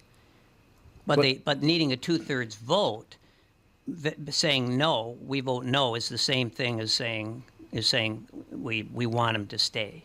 But why would 5 Democrats want him to stay? I thought that was 5 Republicans who voted no. It says who voted present. It says 5 Democrats on the Ethics Committee voted present. Why would they do that? I don't know. See, that's why you were arguing the point. I'm like, Mike, how can you argue this point? This is not a good thing. What does it take now to get you expelled from politics, by the way? Well, in this case, it would be 2/3, I guess. No, but I'm saying the sin. Oh, I see. What kind of crime you're saying? Yeah, like what would finally get you to, or you basically told you have to go away from this. We no longer want you in the field. Actually getting something done. Yeah, that would help. They would throw you out if you actually did something that was good for the economy and for the people. Yeah, it's kind of a mess, isn't it? Well, it's all money grubbing. That's all it is now. It's money, it's about money, yeah. Unfortunately. Now, wait a minute. We have 5 people on the air right now. I'm looking at all 5 of us. Let's get a 2/3 majority to tell me to go home in a half an hour early. What do you think? I vote present. I vote present as well. They're voting present. Yeah. Everyone's voting present as well. I love it, so I'll be right here for another hour. I think so. I think so. It'll all work out. Yeah, I just don't understand the politics of this. If they wanted him out, why didn't they get him out? Well, they're never going to be able to get him out because the Republicans are only a majority by like a 4-seat margin. Right. So the Republicans are it's all it's identity politics. That's all it is. It still makes no sense to me why they would vote present or whatever the hell. I don't understand why would they do that. It's none of my business. I'm not on the committee or any of the rest of it, but I just don't understand why the hell they do something like that. Well, in the end, it's all about, as you say, it's just, well, in this case, it's about controlling the majority, and then that goes into, of course, a money thing, and this is a money crime. So you got to, at some point you got to defend a guy who figured out a way to make a $750,000 debt go away like overnight. Yeah, overnight. That's pretty good, actually. Yeah, that's... You can pull that one off. Yeah. Mm-hmm. Yeah, I just don't understand it at all anymore. I know nothing about politics anymore. I find them pretty much all to be disgusting. I really do. It's not pretty. I'm talking about at the state level, at the federal level. Most of these federal. politics. What about the 10th ward? Yeah, what about the 10th ward? That's a little messy there. It's just why all we do now is elect money-grubbing pigs. But I don't think, in their defense, I don't think the 10th ward is about money. Oh, you don't think so? I think it goes way beyond that. What's it about? It's about power. It's about ignorance and power. It's about hatred. You know, hate's a pretty good start. You go from hate to money just almost instantly. Why is it so easy for people to hate something? Because everybody wants everybody else to be the same as they are. Yeah, but I wouldn't waste my energy on hating anybody for that. Who cares? There's a lot of people that do, Tom. Like it's very bizarre, but there are a lot of people when it's so weird now too, because there was a long time in my being, I think what I would now call in retrospect, naive, where like I would learn about the 60s, right? The 60s and the civil rights. And you'd be like, well, thank God we're past all that. Thank God. And if, the last 20 years, 15 years, 10 years have shown me we're really not past that. No. Like we really haven't changed. We have made some positive changes at times for sure. And it feels like there are periods of time where things are calmer. But when you look at what's transpired in the last 10 years, we're not a long way past that. We have a lot of the same exact problems. So there's no way to make money by admiring or loving someone. You can only make money by hating the other guy. Is that what the message is here for our young people in America? Well, it helps. Hate winds up being a very good thing for fundraising. And look, I could see that. Who's probably the most corrupt, as far as we know, the most corrupt public figure, most powerful corrupt figure in the country? Brittany Arneson. It's a member of the Supreme Court. If it goes up to the Supreme Court, what hope do we have? This is what I'm saying. It's just the whole thing is an absolute mess, and both of these parties are horrible right now. That's my opinion. Mm-hmm. I can't stand either one of them. They're just right. It's all about money and power. But I suppose it always and it has goes been. back to the Supreme Court saying that money is speech. That's what opened the doors. Yeah. No, you're absolutely right about that. So, I don't know. We'll see how it all works. So we just shoulder to the wheel. I'm going to try not to go blind in my right eye again. I'm glad you're okay too. Well, that's very nice of you. I'm really glad, because that does sound incredibly scary, to be honest with you. But I wasn't scared. Isn't that weird? I was not scared, not for 1 second. Good for you. And remember this, Tom, in the land of the blind, the one-eyed man is king. Touchdown. Touchdown. Touchdown. So you're fine. I'm good. I'm at 1.5, so that's close enough. That's good enough. No, I don't know. I suppose it is kind of weird that I was not scared, because I could have had a brain tumor. I could have had cancer. I could have had a lot of things, but I never even thought that was possible for a second. I don't know why. Do you think I was came in to work denial? the next day, too, by the way. Yeah, I got to bed at 11:30, so that's not too bad. A lot of people would have called in and been like, I ain't coming in tomorrow. But I can't. I would miss Brittany way too much if I didn't come in. Oh, if you don't come in, I'll come see you. Don't worry. Okay. There Honestly, if you're taking the day off, I'm probably too. You're probably going to hit the road. We all are. My work ethic is pretty low at this point. Judd has to go, unfortunately, that Tuesday-Thursday thing. Bye, Judd. Bye, everybody. I'll talk to you on Tuesday. See you, Mike. Always a pleasure. Thank you, sir. Judd Zulgad, ladies and gentlemen. Skor North's very own Judd Zulgad, working like a dog. So what's next? What does happen next? We're at a money grubbing, and it's always been money grubbing, but it's the worst it's ever been now. Where do we go from here? I think we go to Mystic Lake tonight. What's at Mystic Lake? Tanya Tucker. Tanya Tucker's in town? Well, of course, she's a country singer. Yes. So I always say Tanya. Tanya. If that's she was true. an opera, that's true. Operaette or whatever they call them, then I would say Tanya. Tanya, then. So the reason Tanya Harding? The reason I mention this is because I was doing a little research yesterday, and her first appearance in Minnesota was almost to the day 49 years ago when she appeared at the St. Cloud Municipal Sports Center. What? Yes. the St. Cloud Municipal Sports Center. She was 15. Oh, God. She sang her big 3 hits and many more. Delta Dawn. You remember Delta Dawn? I remember Delta Dawn. And then a couple something of songs, I think, which were especially appropriate for a 15-year-old, which were Blood Red and Going Down. And What? Would You Lay With Me? Mm-hmm. That 15. 15. Okay. And I found in my clip files, I found the review that appeared in the Minneapolis Tribune. Okay. The next day, and I'm not going to quote much from it. Don't worry, but it did say, first of all, it referred to her 5-man backup band, which smothered her voice with an incompetent insistence on instrumentation. Oh my God! That was just the bad part. They said the critics said that she was the youngest person in the auditorium, and then this was the part I liked best: strutting about the stage in blue jeans and a sequin jeans jacket, and belting out the words with the force of a gin joint veteran. More than one good old boy in the crowd was guilty of statutory leering. Oh my God! And what a horrible way to put that. Horrible, yeah. And I guess you probably know who wrote that. You? Yes. What a shock! I couldn't tell that at all, ladies and gentlemen. Gelfand. Oh, that's so funny. One of my favorite moments as a journalist. Wasn't she playing Hide the Banana with Glenn Campbell at that time? Yeah. No, she wasn't 15. She was older. I know, maybe 16. I don't know. Really? Yeah. Was that bad, huh? It was pretty bad, yeah. I did not know that. Yeah, it's pretty ugly. God, who needs it? Yeah. Speaking of a trip down memory lane, we were talking about the Wienermobile being renamed as the Frankenmobile, or is it just Frankmobile? The Frankmobile, yeah. Thank you.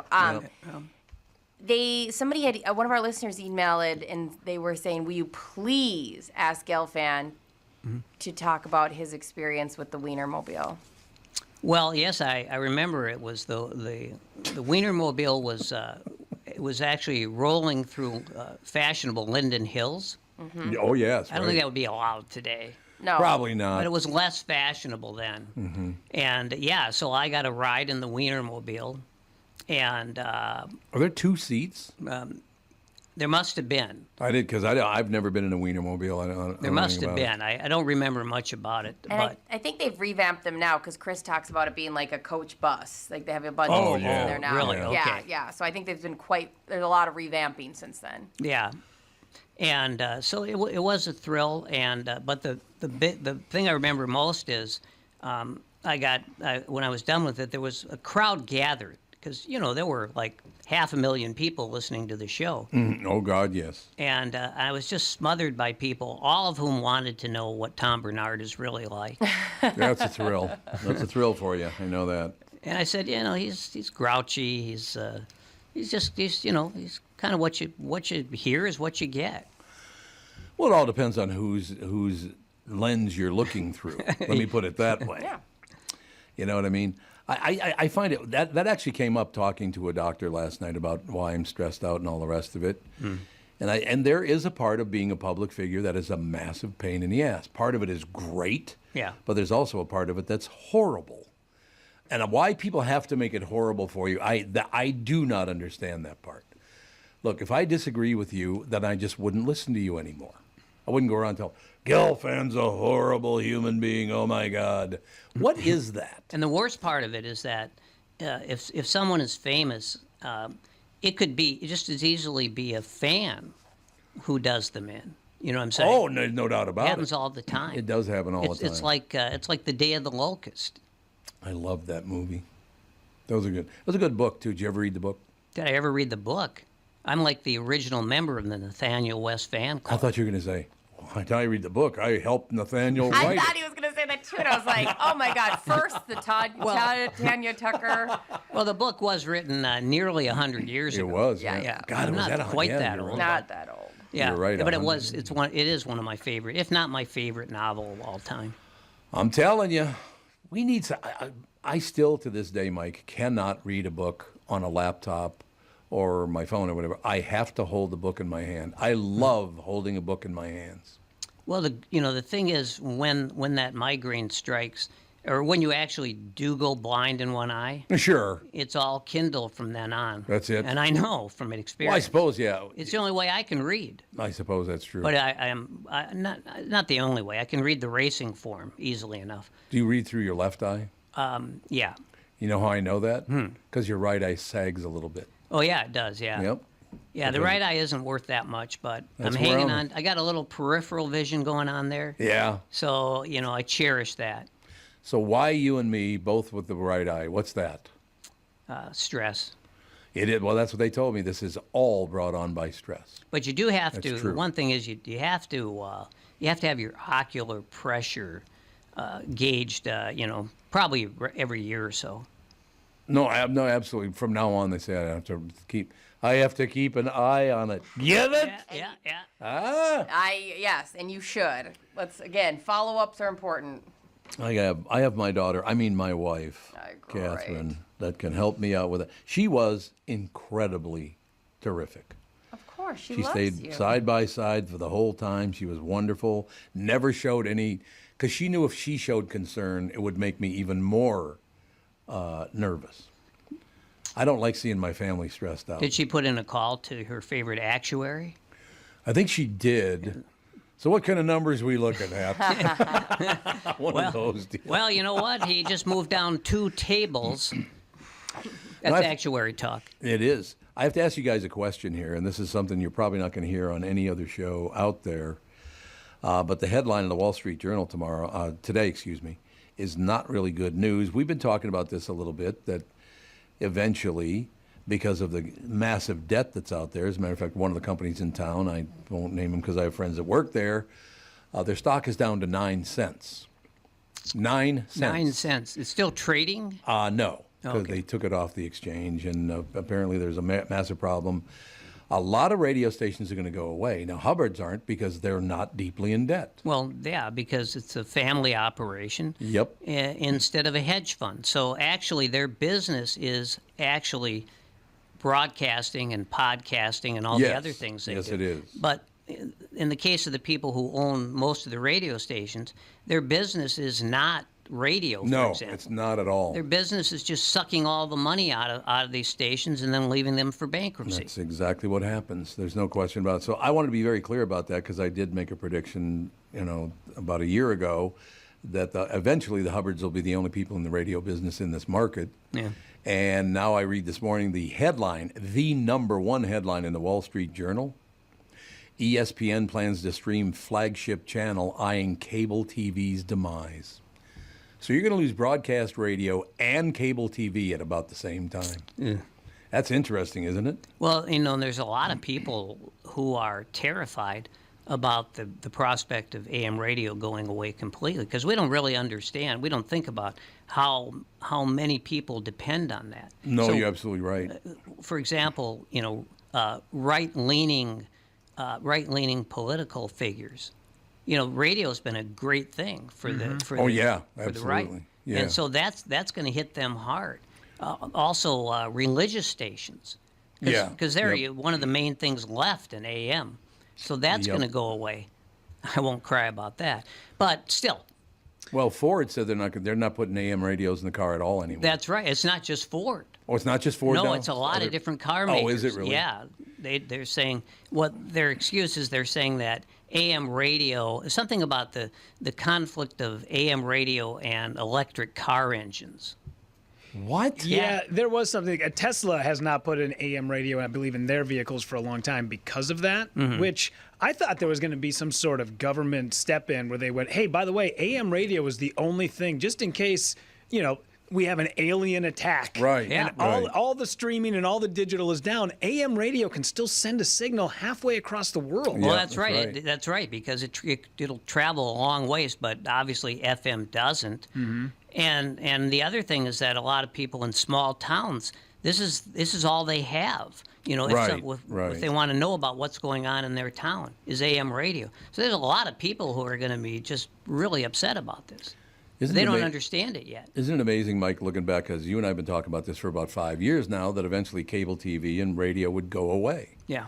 And everybody, are you out of your mind? That's never going to happen. Right. I'm sorry, you cannot be that deeply in debt and go forward. It just is not going to happen, right? Yeah, absolutely. So I don't know. It's unfortunate, but I kind of like the fact that we're on digital right now. What do you think of that action? I'm into it. Place to be. It is indeed. And like I said, the Hubbards are going to be the ones to walk away because they're not run by a hedge fund. Hedge funds are destroying so many American businesses. It is unbearable. Yeah, it's one of the major cancers in this country, and I don't know. People just don't seem to understand it. You kids going to put your house on the market this year? No. Good move. Here's the headline, also in the Wall Street Journal, right under the cable TVs going under. Home prices posted largest annual drop in 11 years. Whoa. That is not good. Well, the bubble burst. It did. Yeah, I was going to say it's probably not that daunting. There's been 2 years ago, man, home prices were insane. Oh, they were way up there, yeah. So we're due for a little bit of a drop. See, one thing I do love about newspapers, and I am going to miss, although you can still look them up online, so that's good. Home prices posted largest annual drop in over 11 years in April. You go over about 5 inches to the right of that, and it says, and I quote, "Wealthy home buyers are flocking to Puerto Rico." It's like, okay. There's the whole game plan right there. I wonder if the people in Puerto Rico are saying, we don't want these rich immigrants coming into our country. Exactly. Yeah. They took our jobs. Interesting stories, but yeah, we'll stay on top of it and all the rest of it. But we got to take a break here, our last little break. Come back and wrap things up right after this. This is the Tom Barnard Morning Show. Listen live on the Tom Barnard Show app or at tombernardshow.com.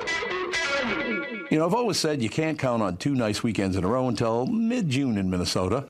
Well, once again, I'm right. What better time to lose weight like I'm doing with mnfatloss.com. The program has been great for me. I've lost 20 pounds, and I've been on the program for exactly 1 month today. I'm not feeling hungry. I am feeling a lot healthier, and I've got plenty of energy. You know me. I'm not going to count points or eat prepackaged meals. Certainly no hypnosis is going to happen. I wouldn't follow a fat loss program that isn't safe. I got to be around to do this podcast because my name's on the show. You know what I'm saying? I'm proving that you can lose 20 to 30 pounds in just a couple of months.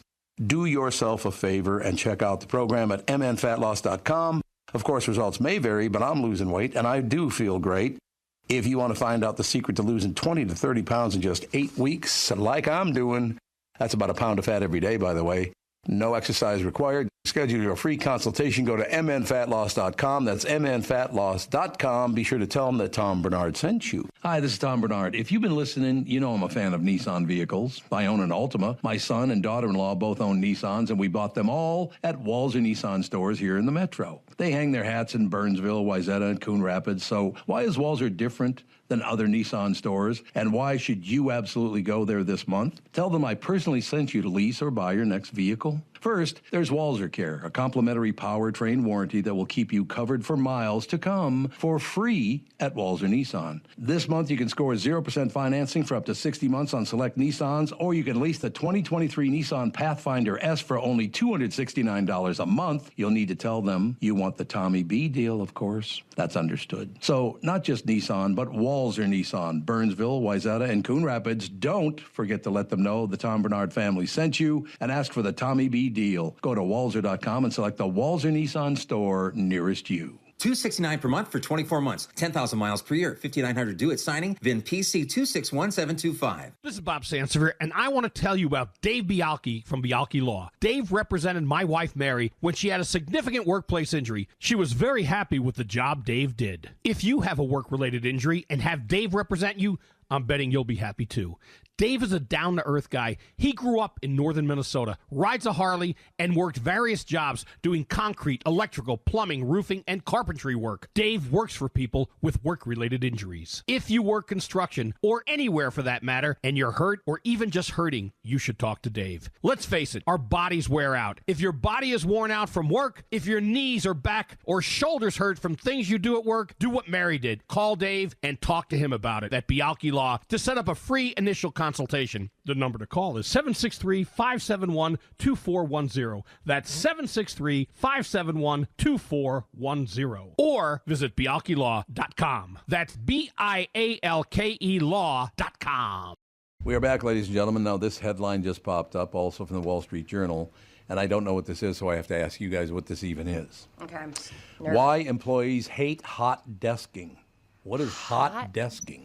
Does that mean like showing up in person to work? Yeah, that's what I'm wondering. Hot It's I a wonder hot if desk that 'cause means were like you sitting don't have a designated desk. Does That's it mean my having guess. sex on your desk? Obviously. Oh, it means you're sharing a desk with someone else. Is that what it is? Ugh. Well, I don't know. That was my guess. Is that what it is? That's what it said. The shared workspace trend is growing, but researchers say many companies are doing it wrong. Hot desking has some issues to work out, with nearly half of the pre-pandemic office population in some major U.S. cities working remotely on any given day. One of the things that Mike already mentioned. Grab an empty one on days they come into the office seems like a cost-saving no-brainer. The Gensler Research Institute's 2022 U.S. workplace survey found that 19% of the office workers who responded has unassigned workspaces compared with 10%. Why would they do that? Why would they go with unassigned workspaces? That's where, like General Mills, a lot of that space is just kind of open, and whatever you need that day, you go into that area. Is that going to mess with my Cheerios? People are, I promise you. If anything, they're going to make sure that those Cheerios get out. That's their number one setup. And all that will come to an end when all these large office buildings are mostly empty. Well, yeah, General Mills has a huge campus. Well, when I was covering City Hall back in the day, there was a reporter's room in City Hall, and there was was one huge desk in there, and then basically the only people who ever used the room were the people from the Minneapolis Tribune. So there was another guy who covered City Hall occasionally, and but he liked to come in there during the lunch hour with his girlfriend. And take advantage of this huge desk. Wait a minute. What do you mean by that, Mike? I mean that like I would be covering a meeting and I'd come back and I would find the room unoccupied, but I would also find just reminders of the people who'd been there before me. Wasn't it mayonnaise? Well, that would have been worse, actually. Yeah, right? I think he'd prefer the just had sex room than somebody eating a bunch of mayonnaise. Yeah, it wasn't pleasant. And I always thought it probably affected my writing, too. Oh, really? Why? Well, I just figured that there was some sort of like a subconscious placing of sexual innuendos in my report. Oh, yeah, just a sexual tension that's palpating your writing. I could see that. I could see it as well. There's no question about it. So where was this room that they could even, did they at least lock the door? I don't even know if we could lock the door. That's what I'm wondering. Was it a big hallway or hall, I mean? Well, I know one thing. And I know this guy very well. He's actually, he's a good guy. But if someone had walked in there and when he was having sex with whoever he was having sex with, right, I don't think it would have bothered him. Probably not. You're probably right about that. He was probably hoping for it. Another headline in the Star Tribune this morning: Minnesota's high school tech education is among the worst in the country. Oh, good. Why would that be? That's kind of odd. I don't know. Why is it?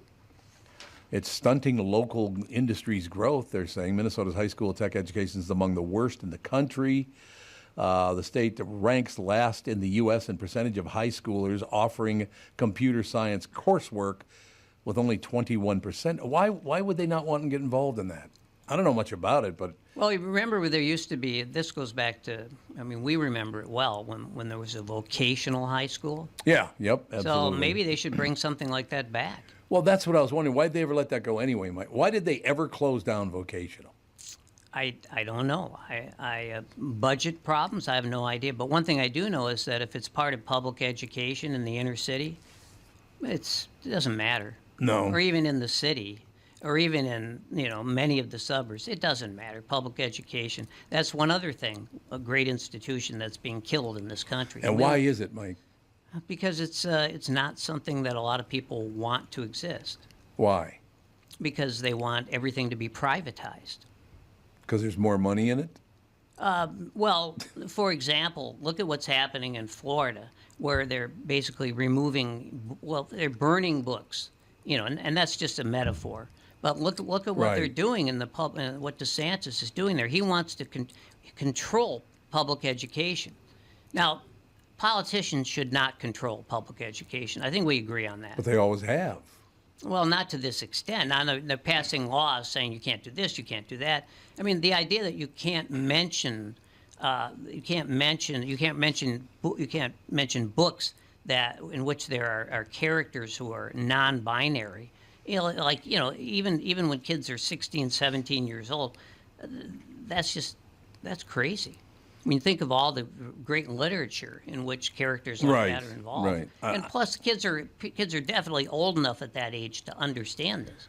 When are we going to understand that the far extremes of both parties are destroying this country? When are we ever going to come to the honest opinion? It's not just one or the other party; it's both of them, and it's on the extreme edges. And if we allow them to continue on, they're going to destroy this country. Well, it's when public education dies, democracy dies with it. That's all I got to say about that. And do you see that being a possibility? It's happening. It seems like it's happening. Oh, it's definitely happening. Are they going to let it go? Apparently. Well, that's great news. I mean, the classrooms in a lot of schools, probably more schools than not, have become just bedlam. If you look in the at Indeed.com, the website, where you see a lot of advertising, schools advertise there when they need teachers, not just teachers, but anybody who works in schools. Of course, they're all begging for psychologists in schools now. Oh yeah, absolutely. But they can't pay them enough. No, exactly. So they're not getting them. And it's paraprofessionals, it's teachers, it's everything. There's probably 100 a day quitting. So where's all this money going that we're spending on education? Well, it's going into education, but it's education that's failing. So why are we still paying for it if it's failing? I mean, that's the problem I have. If it's not working, get rid of it. I guess that's the question: is, are you going to just abandon it? And I don't think that's going to happen. Why can't we restructure it? Well, it would be nice. I agree. Would be. But the problem, thing I've observed, and of course I have two kids who have taught in public schools, and when they taught in public schools, they liked it most of the time. But it's untenable now.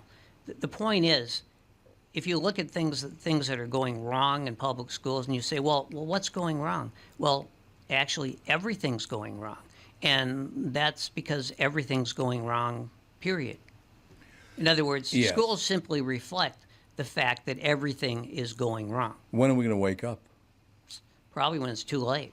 I just don't understand why people continue this hatred of everybody and everything. Why would you want to waste your life hating everything? What a waste of a great thing. I know. Hatred should be limited to the New York Yankees. You damn right. Now we're talking. We can close on that. That's perfect. Hatred should be limited to the New York Yankees. We'll talk to you tomorrow.